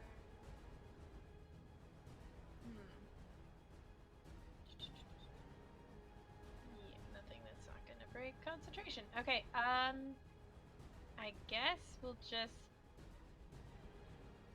So I still have an action. I could try this. Can I try to blind him? Like this? Blindness, deafness. Yeah. Is that- Yep. Okay. Oh wow. DC. If he Just for fails, funsies. That one's also a fun one that gets If underutilized. if he Poor fails, Alex. oh, Aw. Ah, he's very good at passing those. Don't okay, so don't it feel doesn't bad hurt. for me, guys. Don't feel bad for me. I don't feel bad for me, and I am me. I Okay. love that. I love that you got Alex to literally buffer because he had to figure out what he had to do. I was like, Yeah. broken brain. Don't know. Okay. Don't know what And your to then- do. brain literally Loading. got silenced. Loading. It did. This And is. then I can move up 5 packs with my movement, and I think that's all I can do. Yep. It does. Just so you know, it does not take a bonus action to heal with the spirit action. With the spirit. It doesn't? Nope. It says until the spell ends, whenever you or a creature you can Oh. see moves into the spirit for the first time on a turn or starts there, you can just restore hit points. It takes no actions. It just Okay. you can just do it. Oh, On sweet. your turn though, you can use a bonus action to move it, like spiritual weapon, just like 30 feet. Oh, Yep. that's what I'm thinking So. of. Okay. Yeah, I think that's still all I can do anyway. Okay. And you can heal her again right now if you want. She's starting her turn there. So, Oh, sweet, yeah. and this Okay. will be the third use of Can I have that. that? So, Can I have that 13? so yeah. So you have 23 And total. a 10. So you have So it has 2 more turns. yep, 2 left. more charges. Yep. Cool. Naomi, it is your turn. Alrighty. Let's see. Mark that off real fast. Yeah, we're gonna hit with the old tried and true. I like it. 23. Yeah, that hits. What? You said not What to a feel heavy bad for you, and then you hit us with I, that? I was in the So- middle of exhaling as it came out. So, it just That happened. was not meant to be an exasperated No, sigh. it was not. It just was coming out. But yeah, so 14. So 14, so 17 points of radiant damage, and 11 points of slashing damage. So, okay. So 17 total? 28 total? 28 total. 28 total. Gucci. And then she gets knockback of 3. And then 21. Yep, it's still gonna hit. I was like, it's not gonna matter. It's not gonna work. 13 slashing damage. And 7 points of radiant damage. And then Oh. we'll drop a level 2 divine smite on that too.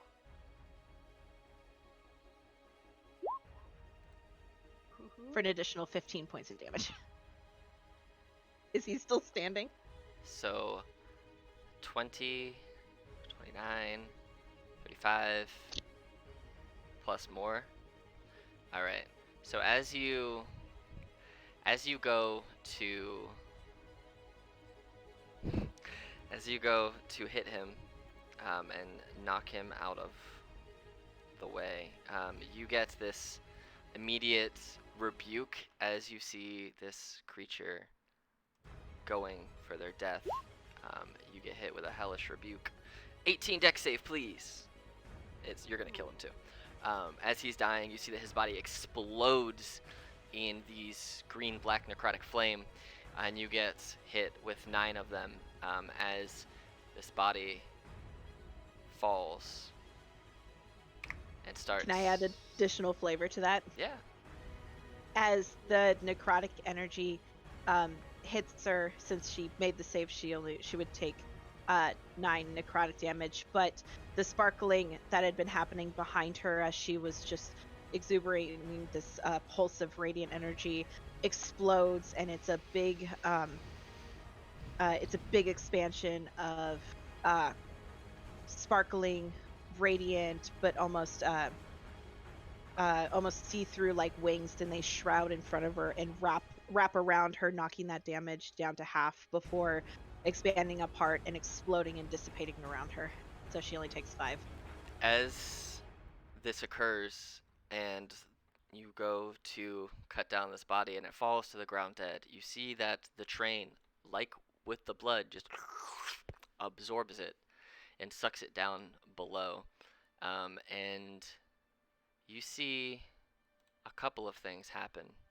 The trains that you're on start to disappear and start to form something else as the train starts to roll and crash, and you guys all effectively just end up on the ground. No damage, but you're down here because you were up. Oh no, get back.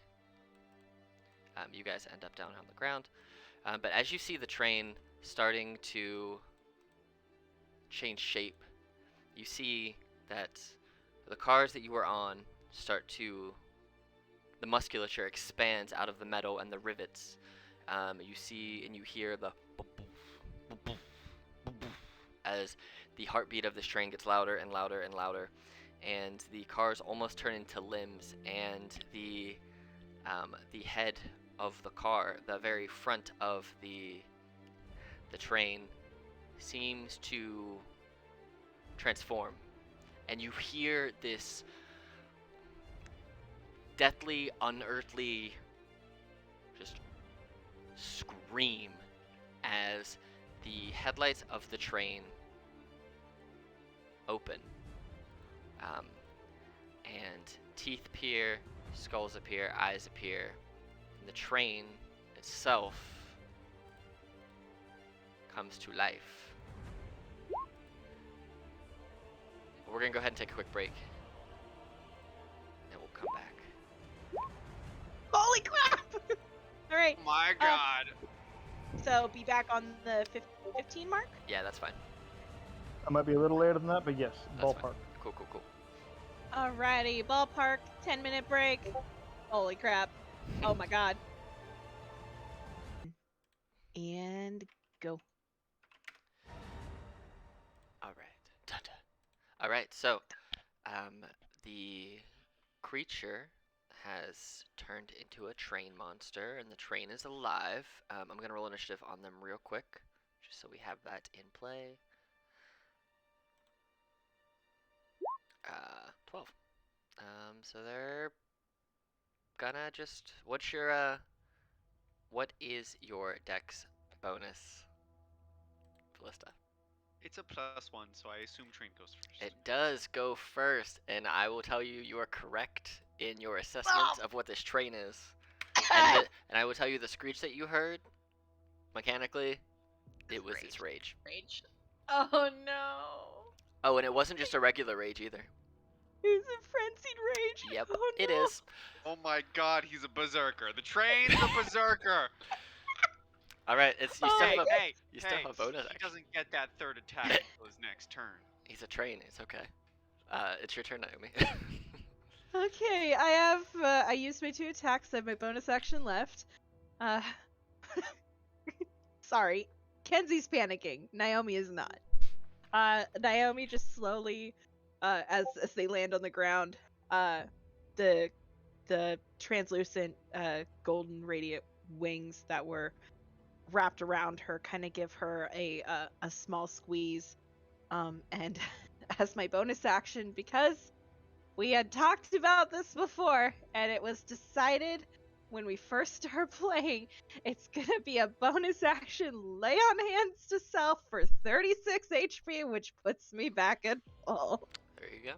All right.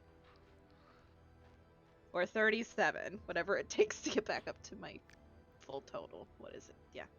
It So is 37. It is the barbed devil's turn. And you hear a voice inside of the telepathic bridge between you and the barbed devil, also in Infernal, and it sounds like the grating of gears that need to be oiled with the backing of like a chain smoker, saying to the barbed devil, "Work for me. They're never gonna be able to kill me. Turn, fight for me." This fucking train. You're gonna make contested persuasion checks against a train.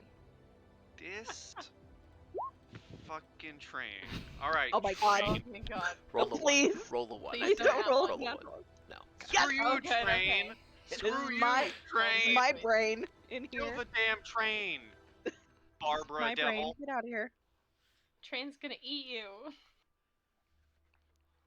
Okay. Stupid train with your 0 persuasion. Get out of here. It's Who a do you think you are? A train is who it thinks it is. It's Barb Devil's turn. Yeah. What do you? Stupid. There you go. Stupid ass freaking Your train. guys' brains are stuck at the fact that you're fighting a train. Yeah. This is fair. I feel like this is fair for what happened to you Can earlier. I- This is totally fair. Mhm. I move the boy and still attack? I assume Yeah, so. it's its own turn. Okay, he would gonna go boopity boopity. And considering it's breathing fire, I don't think it's gonna do much, but he's gonna hurl some flames. Okay. Surely this train has a low armor class. Well, not as low as that. No, those both miss.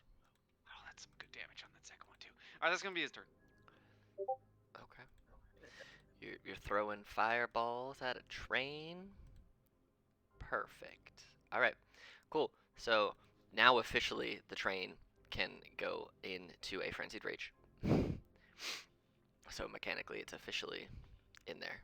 I wasn't gonna do half damage until after this turn, so it was just fun for flavor. Okay.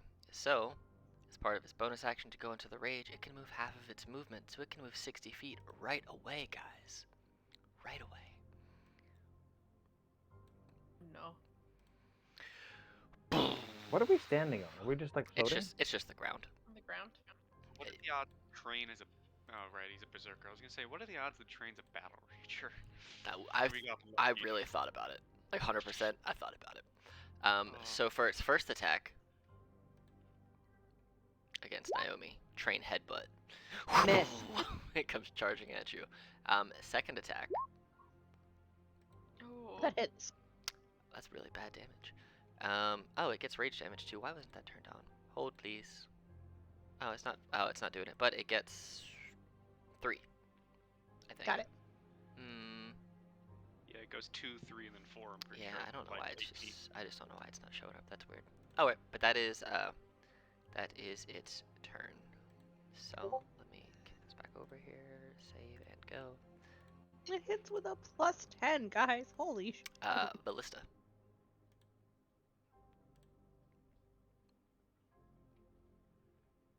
Oh God, it's me. Okay.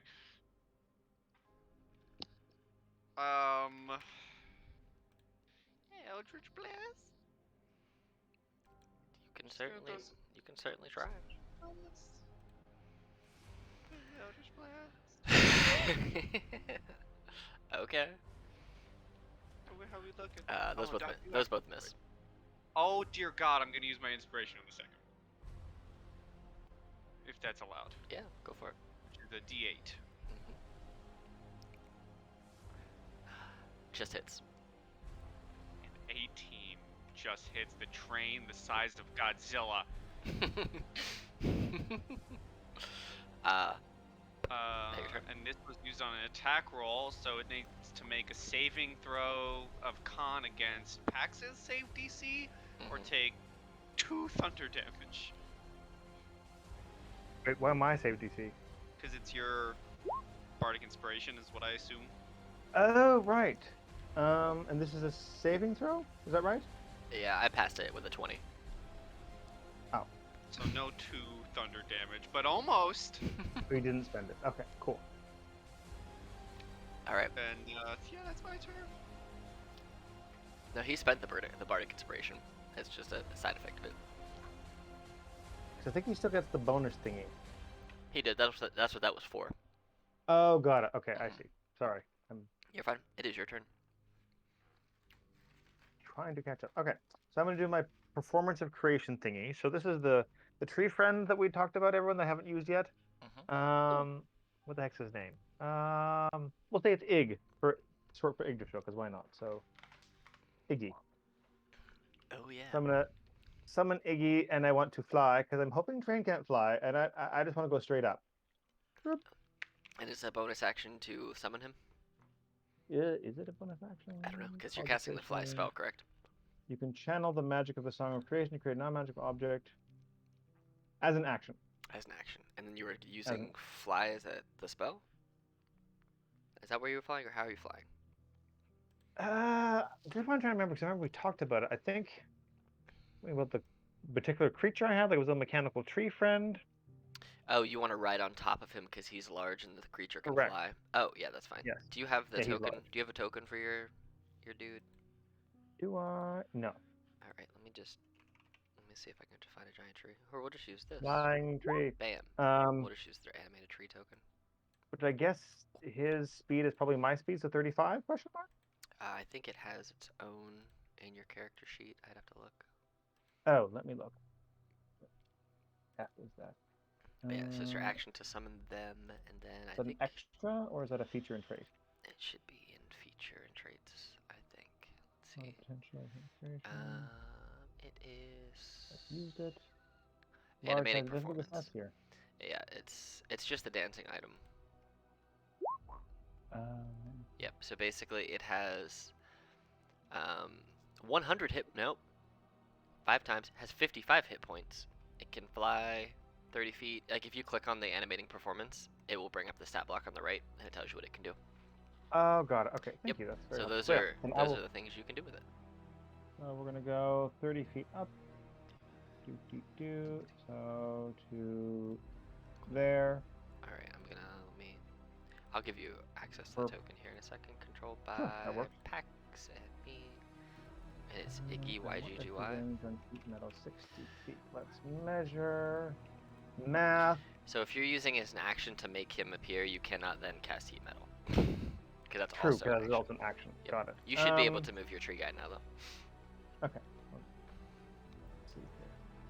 Correct. I cannot do that. And everyone already has Bardic Inspiration, so no point in doing that again. Vallista just used theirs. So, I don't. You don't? Okay, then I'll Bardic Inspiration Naomi. I was gonna say, how Watch many out for the more? train, don't let it squish This you! will be your last one because I think you've used 3 already, so this will be number 4. Correct. This is my fourth and final. Cool. Got it. Thank you. And that's me. All right. Oh, that reminds me. Sorry, I need to make a con save for the headbutt from the train. Yeah, you're I fine. still have my. Anthea, this giant, fiery, scary train is headbutting your friend. Okay. So I'm gonna move myself. I'm gonna run towards it. And then once I reach that spot, I'm going to go into my symbiotic entity. Nice. And grow all sorts of mushrooms all over me. Is there a way to do that on Yep. D&D If you put the Beyond? temporary hit points right beside Uh-huh. your max, there's that temporary number. If you just put in what they are and then save it, it should auto kick it over to your token. Sweet. There you That go. should have worked. All 36 of them. And I also would like Gleba to heal Naomi. Okay. You So can there's also only turn one on, if charge. you do the red button D&D Beyond, you can turn on your symbiotic entity and it should add the damage to your attacks too. Okay, what button is that? If you look on Oh, it's the Yep. D&D Beyond. Beyond thing, 20 isn't button, it? yep, Okay. right above your walking speed, click on that and then you should be able to scroll down and it should say like symbiotic entity or something.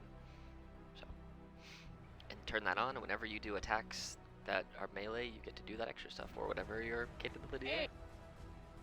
It's on. Yep. Okay. And then, sorry. So, Naomi, I'm gonna roll that 3d6 for you from Gleba. That's 11. And then I'm just gonna like refresh my shillelagh as well as my bonus action. Yeah, you can refresh it. That's fine. I was gonna say it hasn't been a minute, so it's still on there, but you can definitely refresh it if you want to. Yeah, I'll do that. Okay, and then yeah, that's my turn. Okie dokie. Naomi, this big train just tried to headbutt you in the face. Is there any way that I can get around it? So And- from front to back, it is 60 foot long. Well, my goal is, so that is a damage radius, and I think Naomi would be aware Oh, that you want to she move? is. Gotcha. Yeah, so I want to move away from Anthea so she doesn't get hurt. Like as soon as she gets up next to Naomi, who's like sparkling and pulsating this energy, she about just we kind of do like this? panics We can and move starts you, like, moving away from right her. there, so you're not really in its mouth, but you're like there, in the front of it, if that works. Perfect. Yeah, so she'll take more point in front of it, but she like panicked moves away from Anthea. She doesn't want her to get hurt. Mm-hmm. Probably not flanking. No, I'm gonna tell you, you cannot flank this train. It is much too big to be One flanked. person just go all the way to the end of the train. It's fine. Just hang out back there. It's okay. That's funny. Okay. Yep. We're gonna keep doing the do. Whoop. Natural one. Damn, that definitely misses. Uh-huh. How about a natural 20? That does hit. Hey, remember that divine smite I was talking about before? I remember. Yeah. Do you remember I have one more leveled spell slot at level 3? I do. Okay. So this is for the shroud, so that's also +8. It's a rolled die. And then 14 radiant from her pulsating aura. And then divine smite at level 3, which is 4d8? Question mark? Sounds right. Yep, 48. So here's 2, 3, 4. So the train's know. looking like almost dead, right?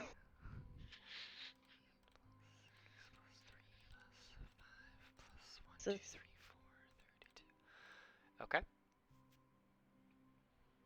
So I don't know how much damage I just did. I just did a lot. I did the math. lot. You did 77. 77 God. points of damage. Yeah. That's amazing. Yeah. Okay. That's a lot of damage, yo. That is a lot of damage. is, Let me. in fact, a lot of damage. Yep, and then I'm gonna spin my pole arm and try to hit it in the back for 17.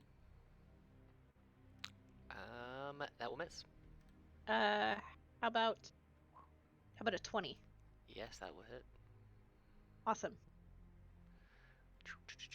And All right. then And that does... hold on. Shroud for 7 points of radiant damage. Okay. And we're gonna do a last level 2 spell slot for another divine smite. Okay. And I can hear May's excitement. I'm vibrating over here. Oh my god! Yes! That is 1 point away from being complete max I love that divine so smite much. damage. So much. So I think I just dealt well over 100 points of damage in a single turn. Uh-huh. Plus... You're at 110. I need to take off. It is now the Barb Devil's turn. Hey, I'm sure he can do exactly that much damage as well. Okay. I believe in him. Come on, I Bob, you got believe in this. him. Hold on, please. I forgot. He has a reaction that he's going to use after the end of all of the stuff that he did. I need you, Naomi, to make me a wisdom saving throw. DC 18, please. How about a 21? Yeah! Okay. I'm not going to tell you what it is. Good. Don't tell me. I don't want to know. You're I right. passed. I don't want to know. You don't want to know. It's terrible. I'm gonna take my attacks. Yeah, it's the Barb Devil's turn. I'll know later. I'll ask later for sure. No. No. No. Nope. Train time.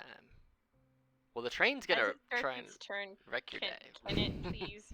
As it starts its turn, it needs to make a con save for my spores. Because it's in my bubble. Okay, it passes. Have a nice day.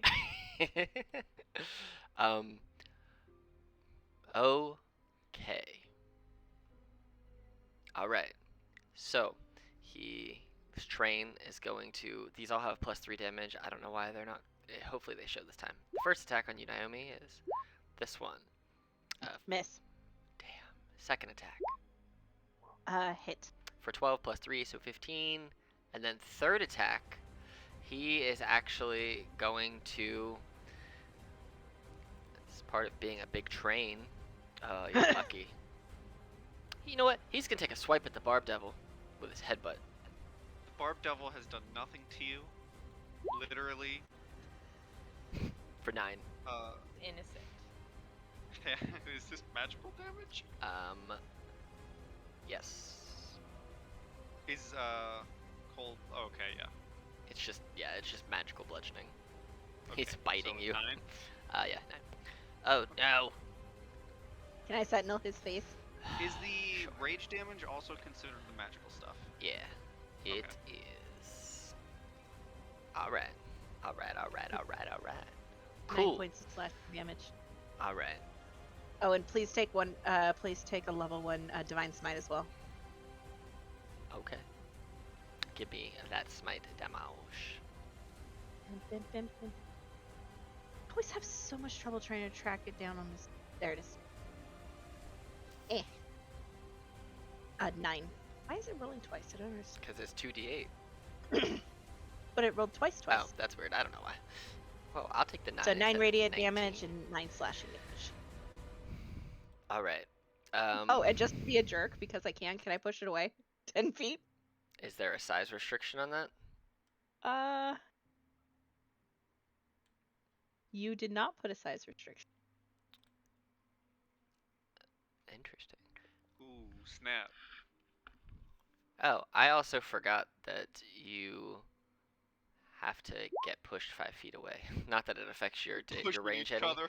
but you're pushed 5 feet away and you can push it 10 feet away. So You just pushed Just a train. pushing each other around. I did. You just pushed a 60-foot long. Also, it's going to use its reaction since it got that back since it's its turn. Make another wisdom save, DC 18. Naomi? Mm-hmm. You pushed the train. It doesn't like being pushed. Thank you. Say it like that. All right. So, this, and you rolled it as a perfect. You failed by more than 5. Thank you. So you, Shit. as you push this train away, after it pushes you, and you reach out and just whoop, slap this train, and somehow manage to push it 60-foot behemoth of a demonic train back. You see that its piercing, flaming eyes like look deep into your soul, and you feel yourself fall into a familiar, soul-rending sleep. Oh wait, it's this right here. So you are currently soul displaced back into your own soul, sitting right by your crystal. You're effectively asleep. So on your next turn, you can use an action to force yourself awake and take 1d8 damage in the process. Bonus action. Actually. No, you failed by more than 5. It was 18. You rolled 11. If So, the creature fails by by 6 or DC of 5 or less. Oh, sorry, I see 6 it. or more. Yep. My So apologies, you got yeah. you get to use your action to wake up next time. Ballista. I just wanted to get that off one time because You it's just so gave cool. her the penance stare. From I Ghost did. Rider. From the train, just like Arr. All right, Phyllis. You pushed a Yeah. 60-foot train back 10 feet. Like, come on. That's cooler. It's way cooler. Anyway.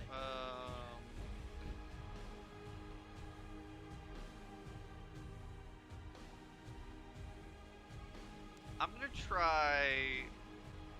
Oh, good lord. And she loses the shroud. Cool. I'm gonna try and ray of frost it, Well, that hits. and its speed is reduced by 10 feet. Okay. I'm gonna take one step back. Okay. And that's gonna be my turn. Okay. Pax. Yes. Okay.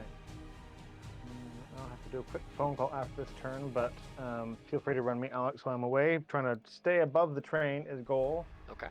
Bonus action heal if party members are really weak, and otherwise just viciously mock train. You're But gonna on make this me turn, mock my own I'm train? That's just the disrespect.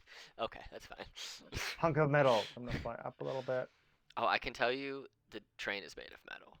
In case you were Okay. gonna ask, because I think Okay, you're going cool. to ask.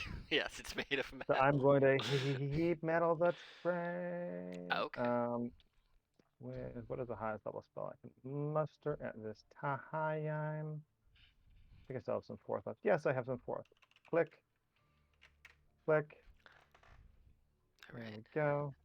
As So that came you twice. It was not supposed to come twice. as you heat up the metal on the train, it seems that the flames that were coming out of its eyes and mouth, it seems to have the heat from your spell seems to have no effect on this metallic train. Immune to fire. Hooray! Hooray! Hey, now you know. But yeah, I guess that's my turn for now. So yeah, Okay, viciously mock and bonus action healing word when folks need to. sounds And good I'll to be me. back as soon as I can. Cool. Anthea, you just saw a train get pushed back by Naomi with a glaive. Awesome. Okay. I would like to bonus action move my little glebes Okay. over here and use my last healing spirit for her. So that Okay. takes my bonus action, and she gets 7. And then it's going to disappear, so if you wouldn't mind deleting that. Glaive is dead. It's all done. Okay. And then, cool. Cool. So I'm, let's attack with my quarterstaff. Let's Okay. try to whack it. That I use misses. inspiration? Yes, you can.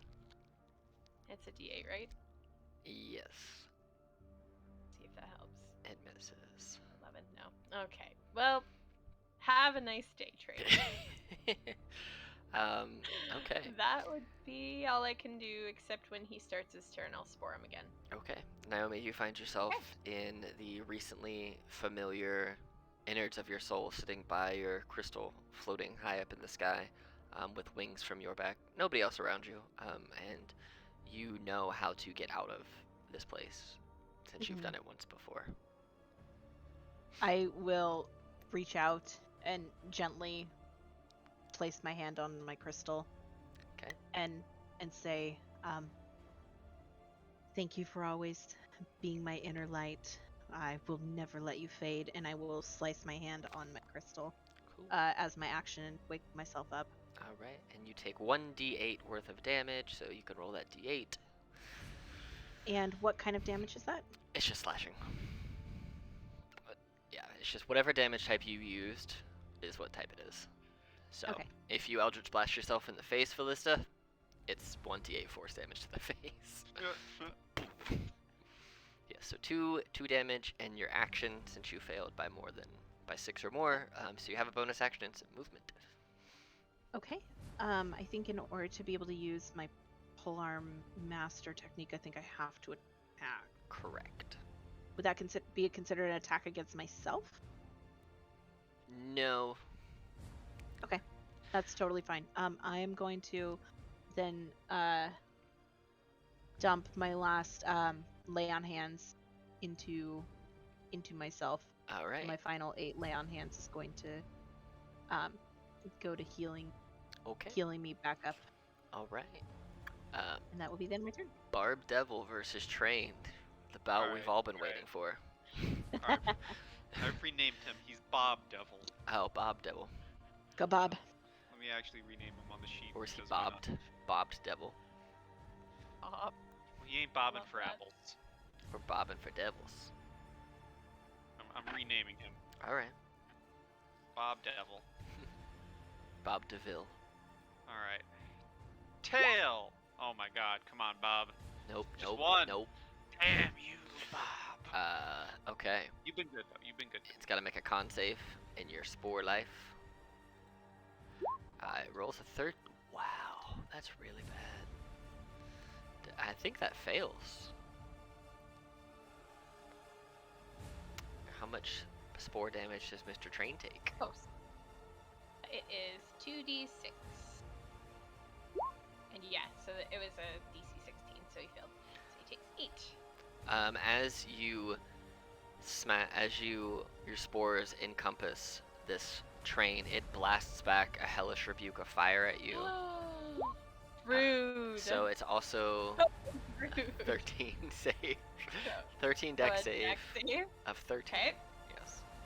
So Nope, you take 22 fire damage. Rude. As you just get Okay. it just snorts Alright. it snorts flame at you. Okay.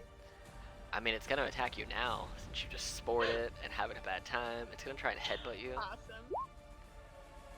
23 for 15 because there's the rage on top of that.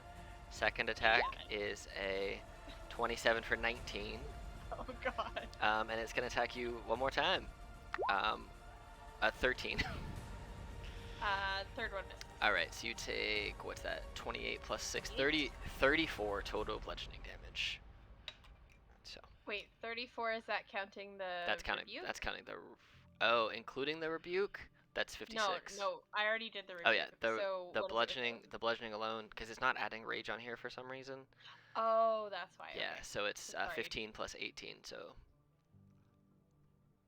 33. Sorry, 33. 33? Yes. Okay. So. Hey, we're standing. It's okay. Uh-huh. Everything's fine. And because I don't like the way that Spore Druids are written and that when you lose your temp HP it goes away, my thing is it stays for 10 minutes or until you die. So you're still in Spore Druid form, you just don't have your Spore Druid temp hit points anymore. Because, you know, those just Okay. get stripped away. They wore out. They burned away very quickly. Cool. And it's actually going to move. It's got some movement. So let me see, first of all, how far you can go. It's big. You can go like there. Okay. It's minus 10. Well, it's still only going to move 30 feet, but so it's going to go like there. There you go. Yes, it took a big old move to get over there, but it is your turn. Okay, I don't appreciate this. It's looking right at you. 10, 15, 20. Backing up to the back of the map.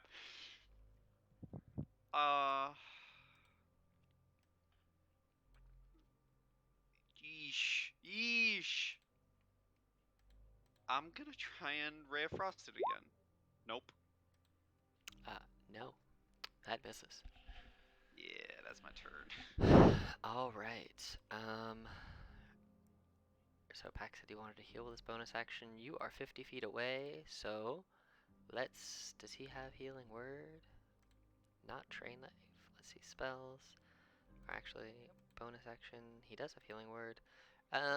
He's got some good spell slots. Let's use a third on you, Anthea, because you took a whole bunch of damage. So here you go. Third level healing word. So 15 from Pax to you, Anthea.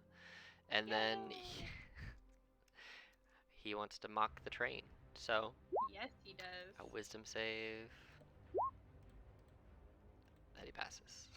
I don't have to mock myself. Great. You think this is a train? Anyway, Anthea. Hey, train, and my mouse just died. Oh, there it is. All right. I mean, I guess I'll just attack with my quarterstaff at this thing because there's not much more I can do right now. Okay. Let's do that.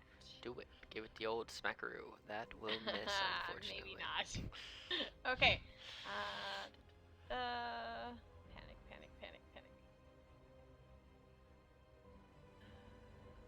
Yeah, let's do. Sorry, just let me see if I can upcast. Yes, I can.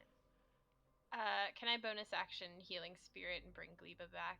Sure. So I will do that. Just spell slot and then Glebes in the 5-foot cube again. If we could have Good old Glebes. that done. We love glebes. Good old Glebes. And I'm not gonna have Oops, cube. Gleba do anything yet, so they'll have 5 charges. I'm not gonna use it yet. Sounds good. But Oh, beside me. Thank you. I don't know. I can't get Glebe's thing to go in front. I don't know why. I put this thing in the back. It's It's okay. weird. Cool. I can Glebe tell her life. this. Naomi. Okay. Okay. Now that I'm up and awake and everything, let's take an attack on the train. Train. 13.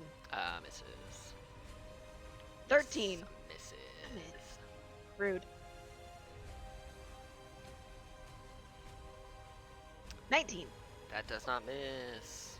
Awesome. And then he also takes 14 points of radiant damage along with the 5 bludgeoning damage. Okay, so it's 5 plus 9, you said, so 14 total? Yeah, 14 radiant damage and then 5 bludgeoning.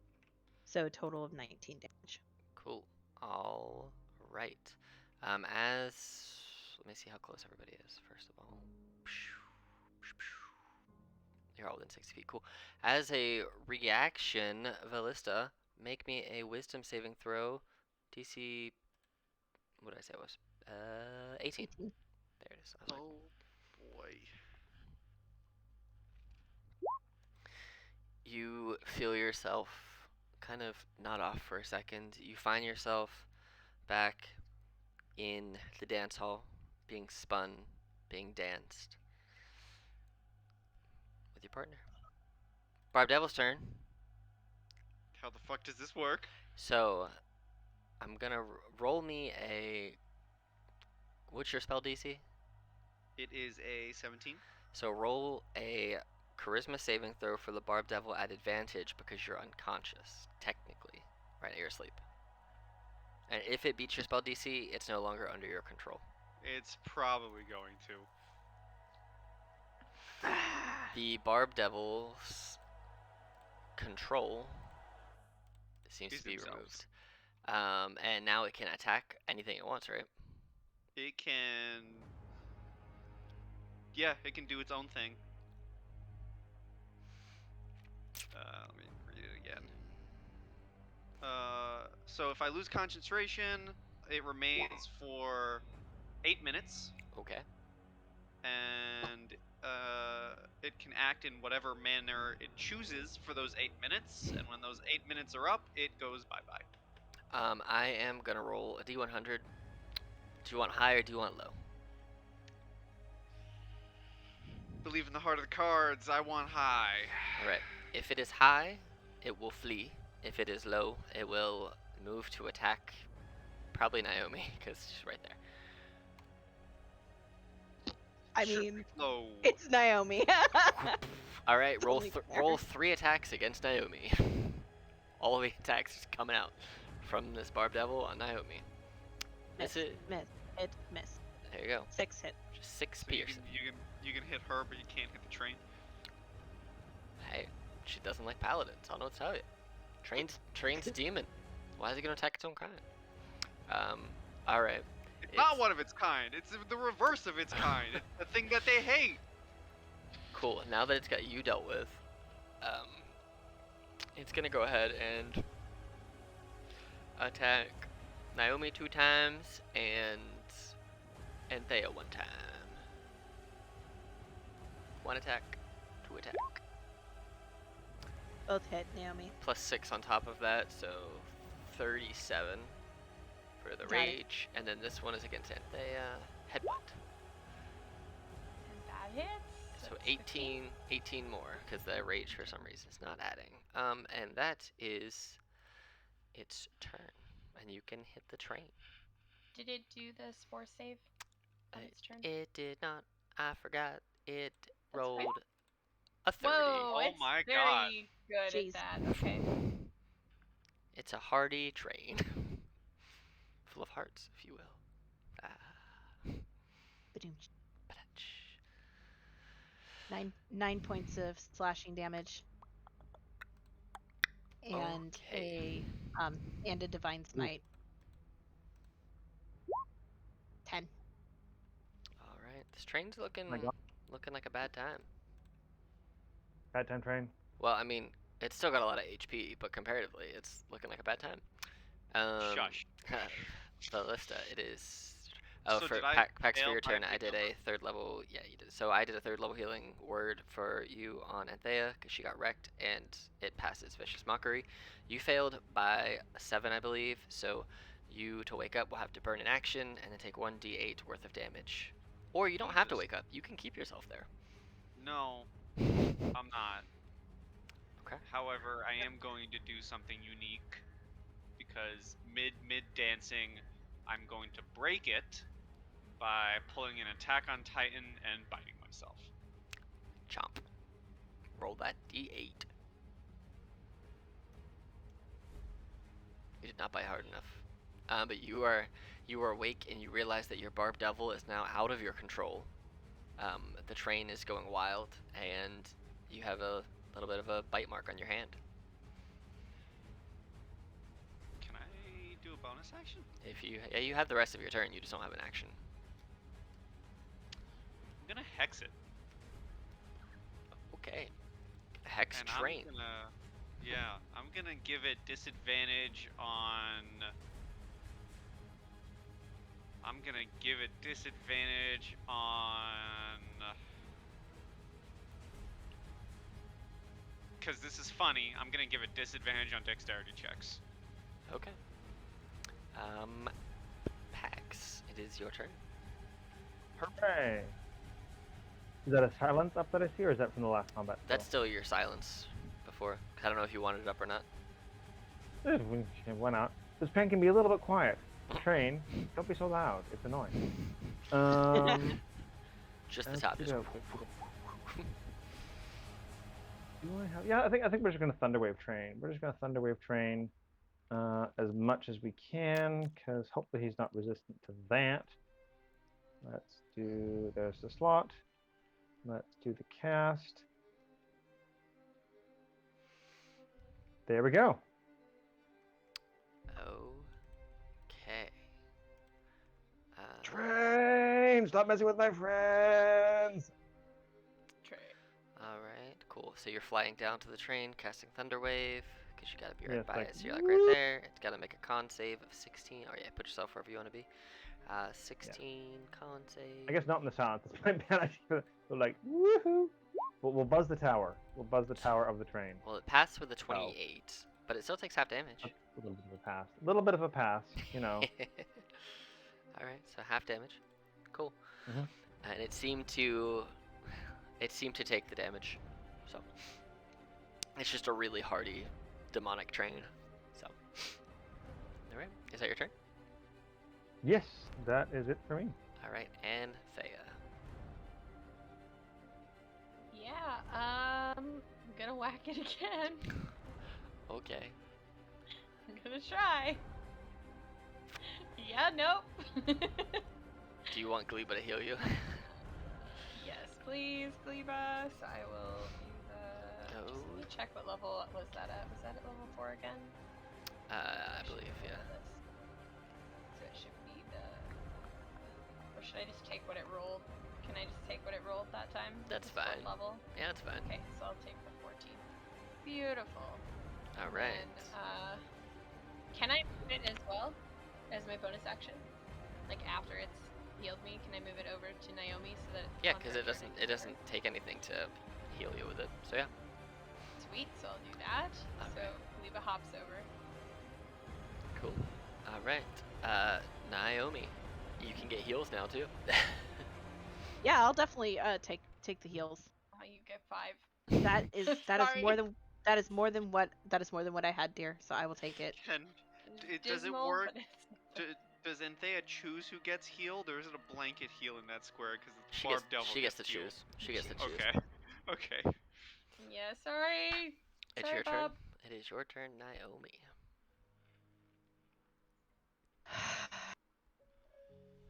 Well, that stupid thing hit me.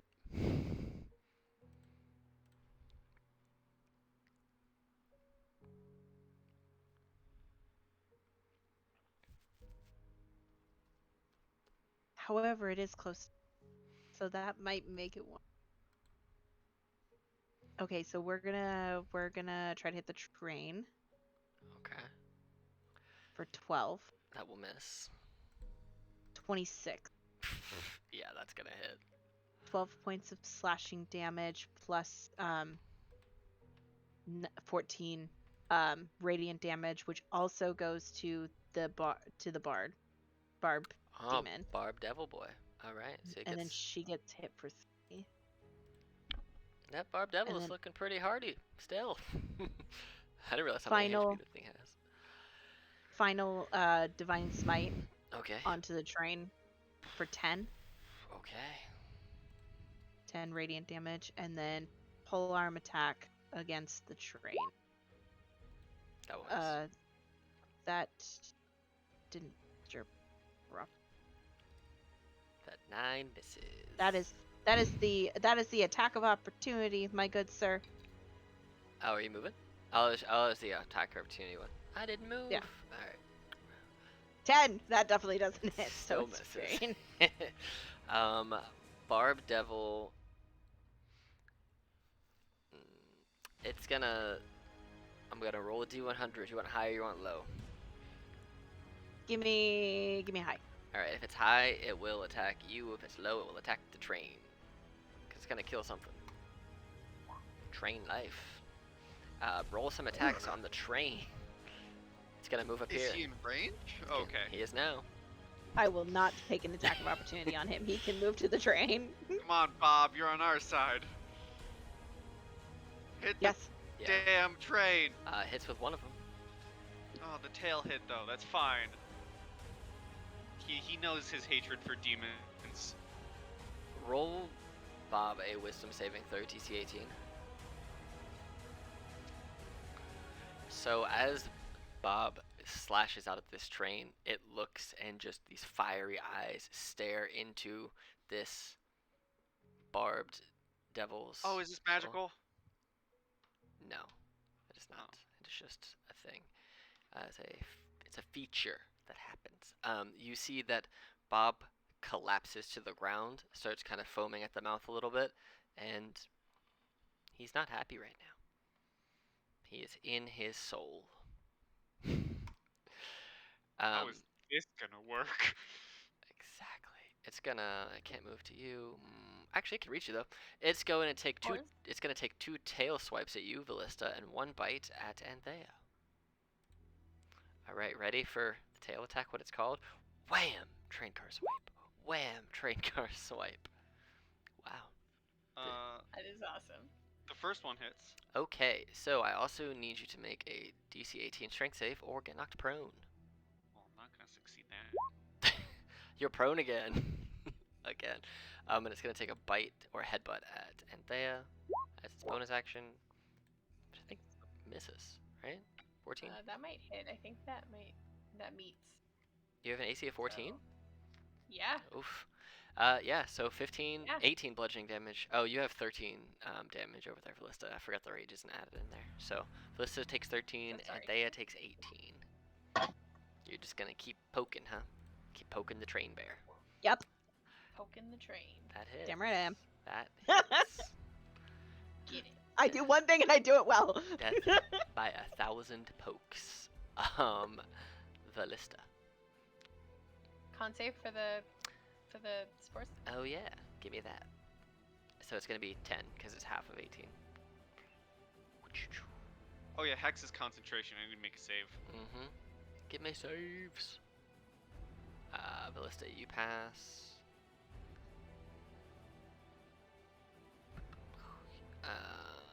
And then what was your con save for the spore? For him. Duh. For the train. So many con saves. 15. So many. That fails actually. All right. 16. Oh, that's 2d6. 5. It's poking. All right. He's slowly growing spores. Ballista. I'm gonna throw 2 Eldritch Blasts. Okay. Well, one misses. And the other one hits. And what is the Hex damage? It's a D6 necrotic. Mm-hmm. D6 necrotic. 2! Okay. And I'm gonna stay where I am. Okay. Pax.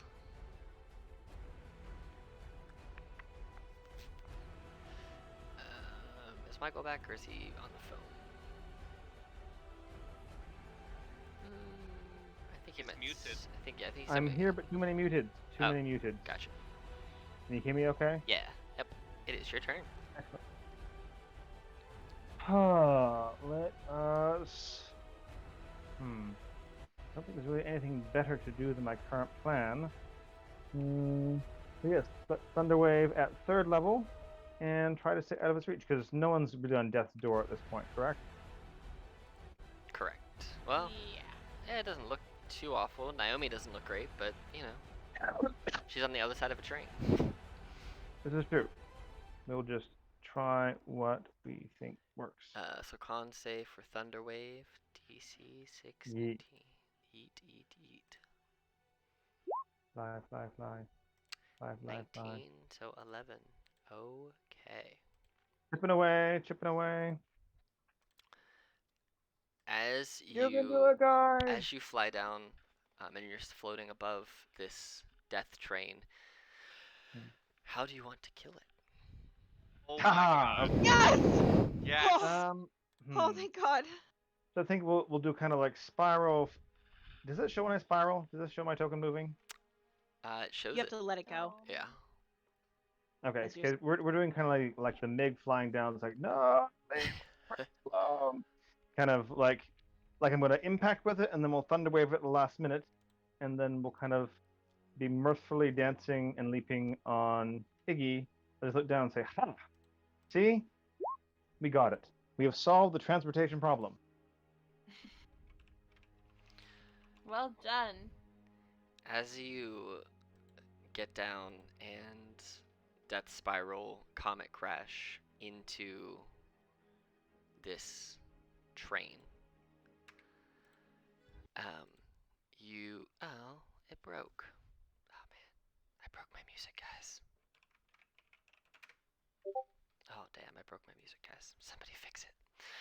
Like fast thunderwave too strong. I broke the music. You 100% broke the music. Alright, hold on. We're getting it back.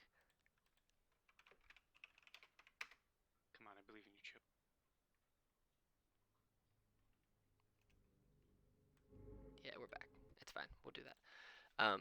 So yeah, as the train collapses underneath your concussive blast of a thunder wave,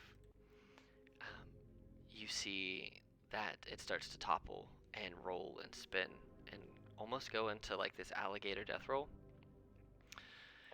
And as it does, you see that people are being thrown from the train as it collapses and rolls. As you look around, you see that there are some people who are no longer alive. You see some of the people that you ran into when you were walking through the train cars. You see the very well dressed family who look like they were of noble descent, or that is their station. You see the bartender and the other lady that was working with him. You see a couple of the citizens who were at that bar. Few of them look like they have not survived. Look like they're too worse for wear. But as you kind of look a little bit more and kind of trace where people are being launched, you see the 4 children that you had previously met. One slammed into a tree, another one not too far from that tree, and the other 2 about 20 yards west of those 2. They, as you get closer and kind of look at them, they look severely injured, but not on death's door. But they do look like they're going to be in for a decently long recovery, especially the one who you noted was suffering from shadow flu. They're the one that was slammed into the tree. I'll look to Ende and say, should we try to heal them? Is the one who looks the worst for wear my kid, the youngest one? He is the worst for wear one. That is not the shadow flu kid, yes. Okay, where's my kid? I want to find that kid. You can find him. I'll find mine. Let's find our as well. kids. Yep, you all go find your individual kids. Anthea would want to like try and bring them all together, and then basically just use healing spirit, and I'd like cast it multiple times if we had to try and Okay. heal them up a bit. After Bob would have poofed. Yeah. By the way. poof. After bringing all of the kids together to heal them and whatnot, they're still like their wounds were very bad. They're not like on death's door. They're not in any dire health or anything right now, but they're going to be sore for a while. Like slamming into a tree, yes, you can heal that, but you're going to feel that for a long time. So they're all looking a little bit better, bar the shadow flu kid, who doesn't seem to have been cured from that disease or illness itself. Their mortal wounds and their physical wounds from being thrown from a train, you have managed to heal. But as far as the illness and that mental trauma, it's still there.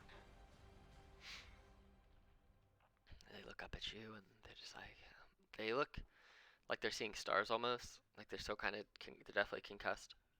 Like, thanks. How can we ever repay you? Also, who are you? You can repay us by living good lives and seeking happiness, passing the kindness onwards. Your potential that was going to be taken away from you. That's all we ask. Live your life. You have a life now.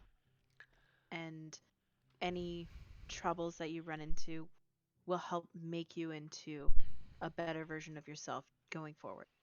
Don't dismay when you get into hard times. Don't be sad. Don't be discouraged. Learn from them, grow, and just continue to be amazing human beings that you are destined. We believe in you.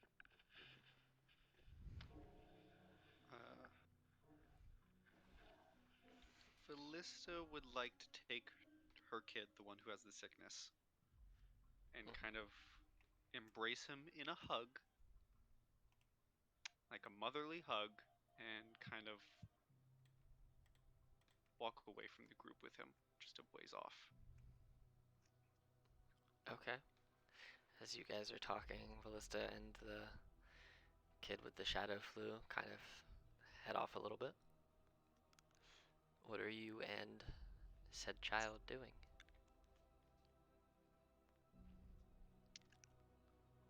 So Ballista's gonna kneel down, Mm-hmm.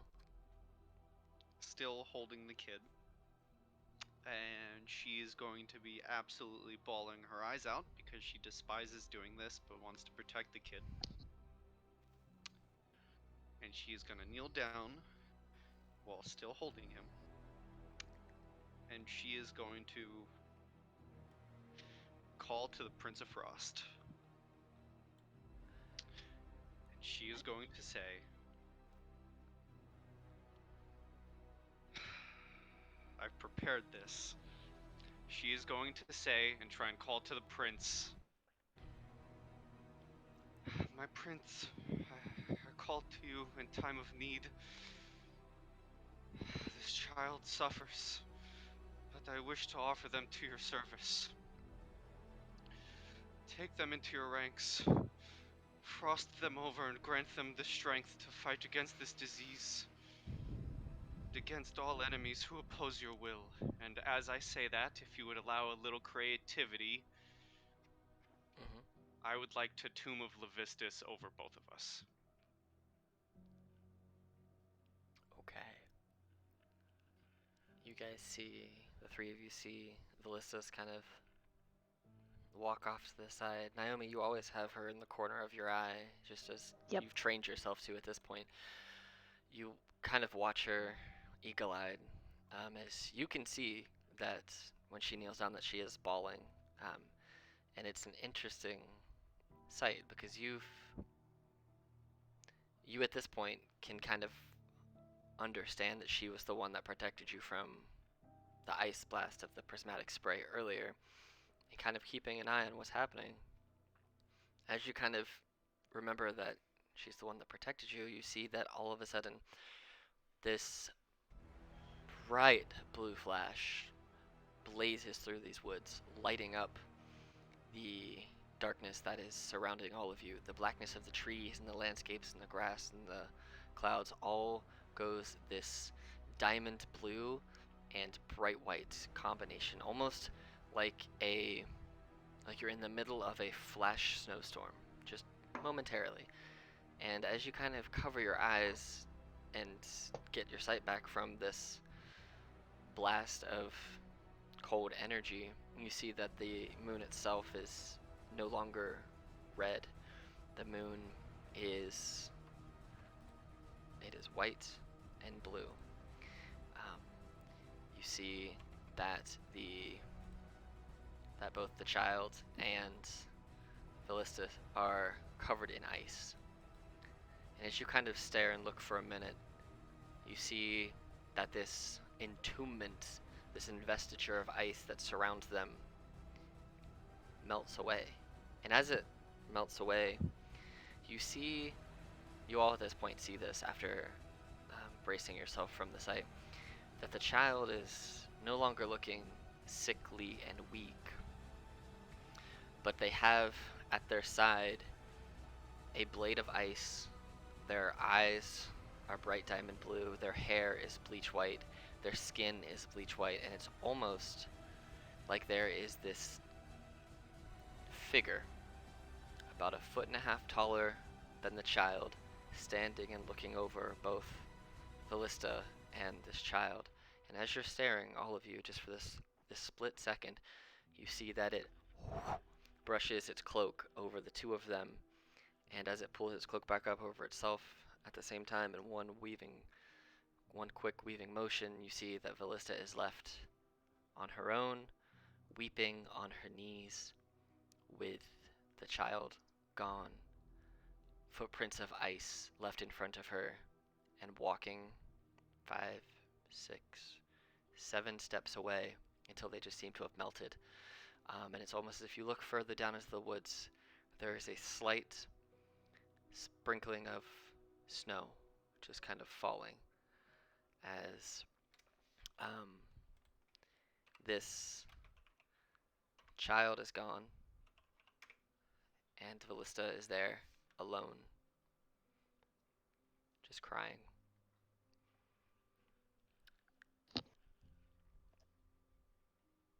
I walk up behind Ballista and I say, "Where's the child?"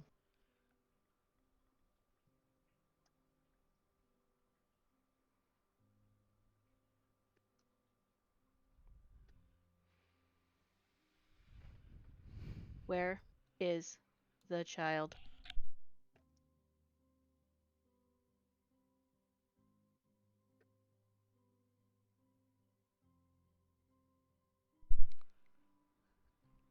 Is she considered prone? No, she's more of just kneeling. Kneeling is not considered prone. Out of combat, no. In combat, yeah. I mean, it depends. What are you trying to do? Let me ask you that. Oh, I'm gonna hit her. Oh, Is she prone? if I need to know. if she's not going to even acknowledge that you're there, then it could be at advantage, yes. So, Okay, I'm hitting her. okay. 24 to hit Ballista. Mm-hmm.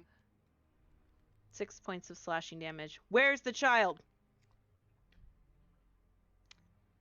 I stay on the ground. And I just simply respond with,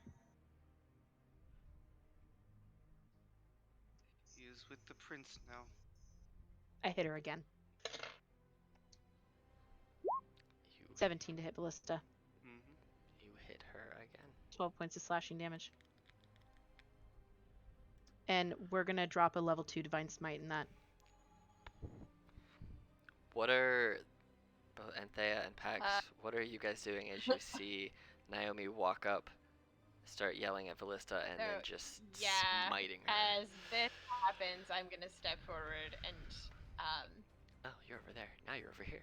This is where you should now be. I'm over there. This is I'm where over you should here. be. I'm all over the place. I'm over hi. here. I'm I over here. can't see- I can't see anything over here except for this random token that's hanging out. Yeah, I have a random token hanging out too. Oh, now there's 2 random tokens hanging out. There, actually. My In the view is here. darkness. I can't see. My view is Oh, outside the there's tree. lightness! Oh. Ooh, that's Okay. pretty.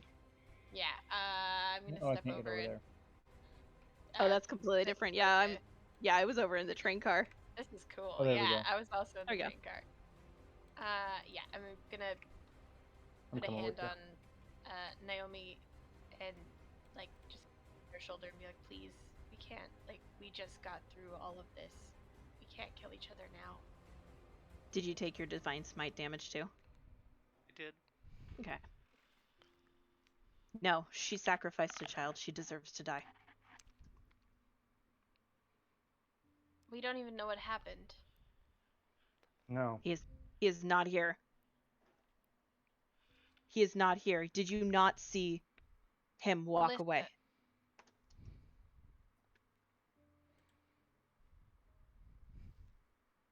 Ballista, what does this mean? It means he is safe.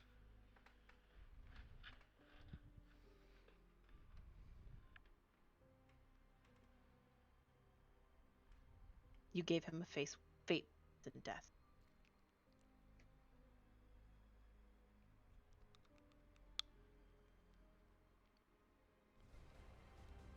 If that is what you think, then so be it. So be it. And I raise my glaive again. Oh my gosh. 12 to hit Ballista. That misses. You see appearing on Ballista's shoulder an icicle taken humanoid figure that you've seen before. It's their companion. And as it appears on the shoulder,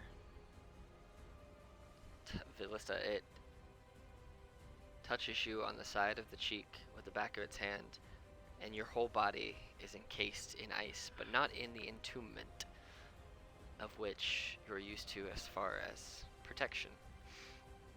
This is something different, something unique, something that's never happened before. And as Ballista is covered in this icy armor, see that the armor itself almost steps off of Ballista into its own being, grows in about 2 feet worth of height until this towering figure of ice is now a good 7.5 feet tall. No real face, it looks like an ice golem, and looks to you, Naomi, and says,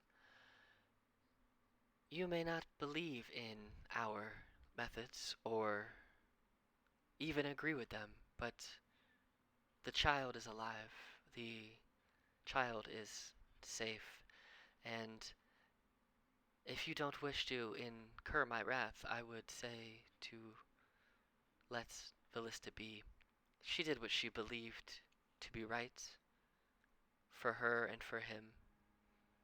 It's not what you or most others would do, but it did save the child. The child will live. The child is cured, and the child now has power. You no longer need concern yourself with the future or well-being of them.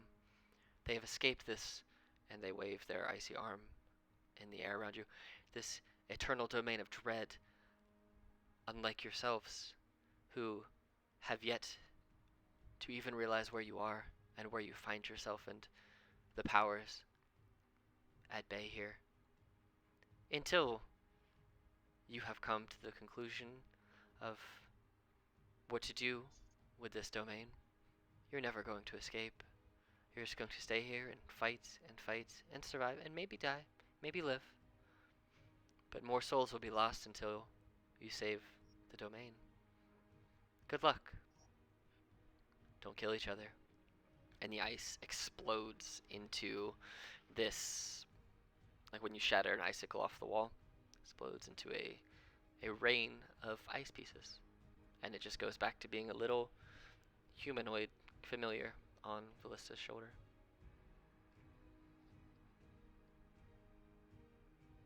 Pretty. I raise my glaive to hit her again.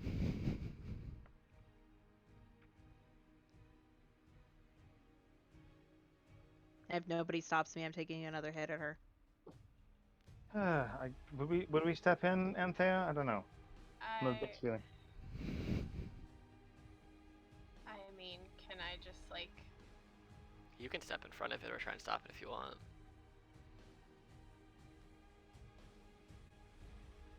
Let's I'm bring gonna them step apart. over to Ballista and I'm gonna just bark skin and just sort of put my hand up. Alright. And I'll say, Naomi, this is more than just black and white. There's more nuance here. A child has lost his freedom. Does that not bother you at all? It has a different kind of suffering now, but at least it might have peace. I don't think there was malice in what Ballista did, but more a euthanasia. Would I have made the same choice? No, but I think Ballista's colors showed in summoning that devil to attack our combined threat rather than to subjugate us. If she were truly malicious, she would have just sold us to save herself and gain more power. So she sold his child into servitude, and you do not have an issue with that? There were other options we could have explored to try to heal the child. There were other things we could have found. True, and she was secretive about it. And her go-to was to pass him on to somebody else. Much less, and she gestures towards the broken shards of ice. Please tell me how that is justified. I'd like to hear it.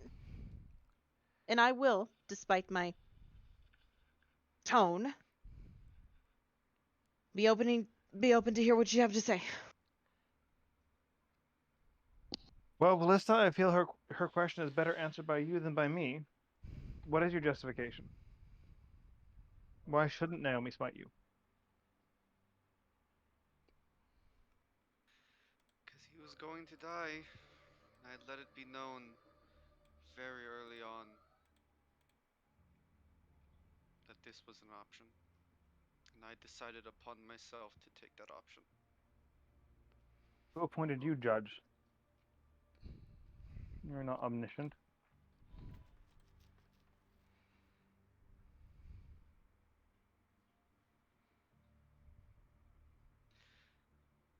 Prince grants protection to those who are lost and alone,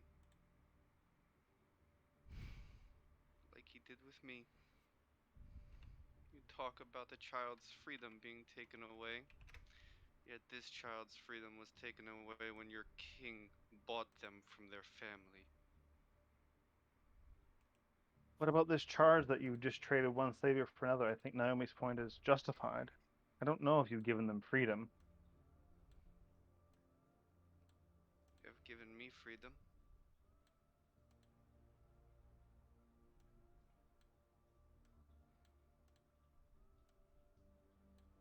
They have given him freedom. Do you not bend to the will of your master?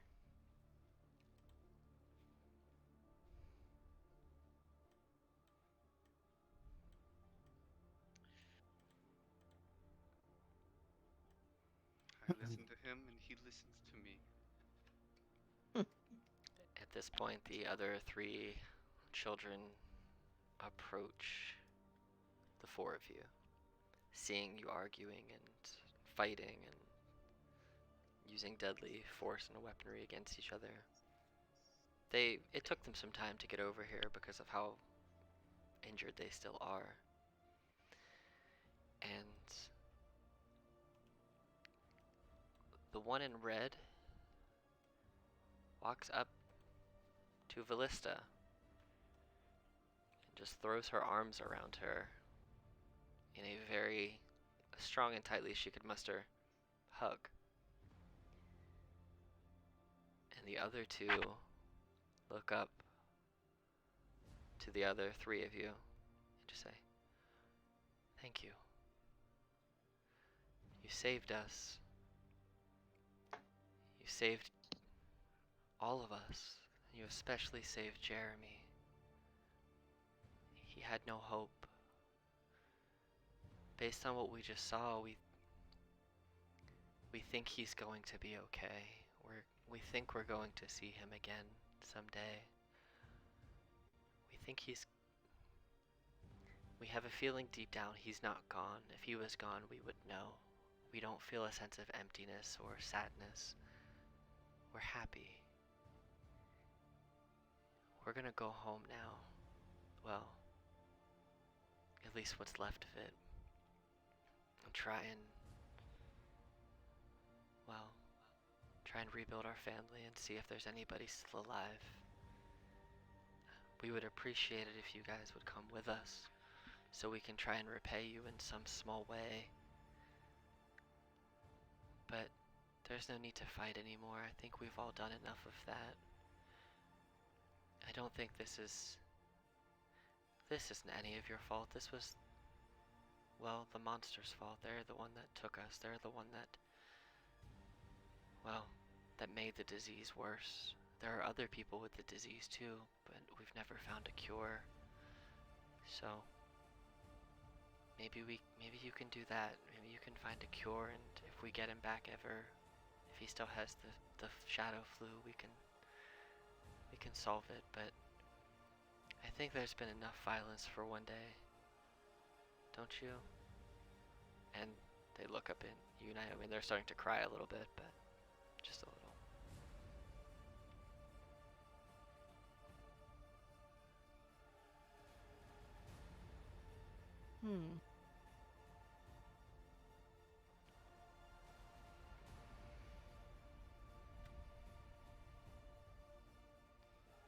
They reach out their hand as if trying to take yours, but waiting for you to reach out and take theirs back.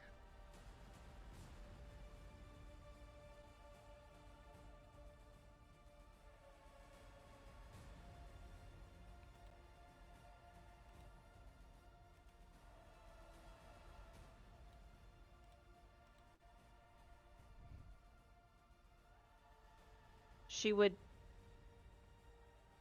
stop and turn and look down at Vallista and hold her glaive in the air and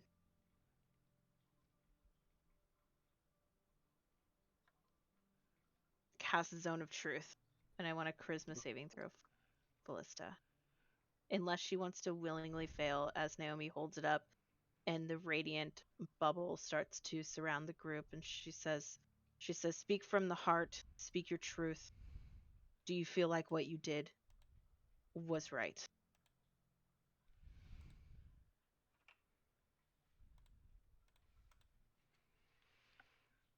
Yes. Do you willingly fail the save? Mm-hmm.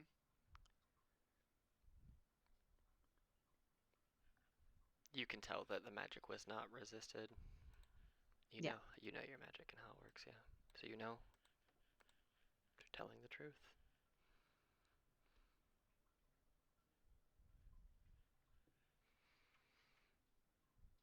Do you feel like it was the only thing that could have possibly been done?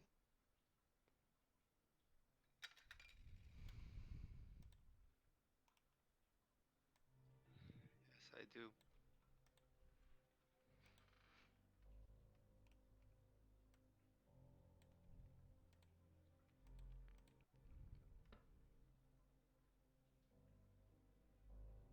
We're just about to end the game, right?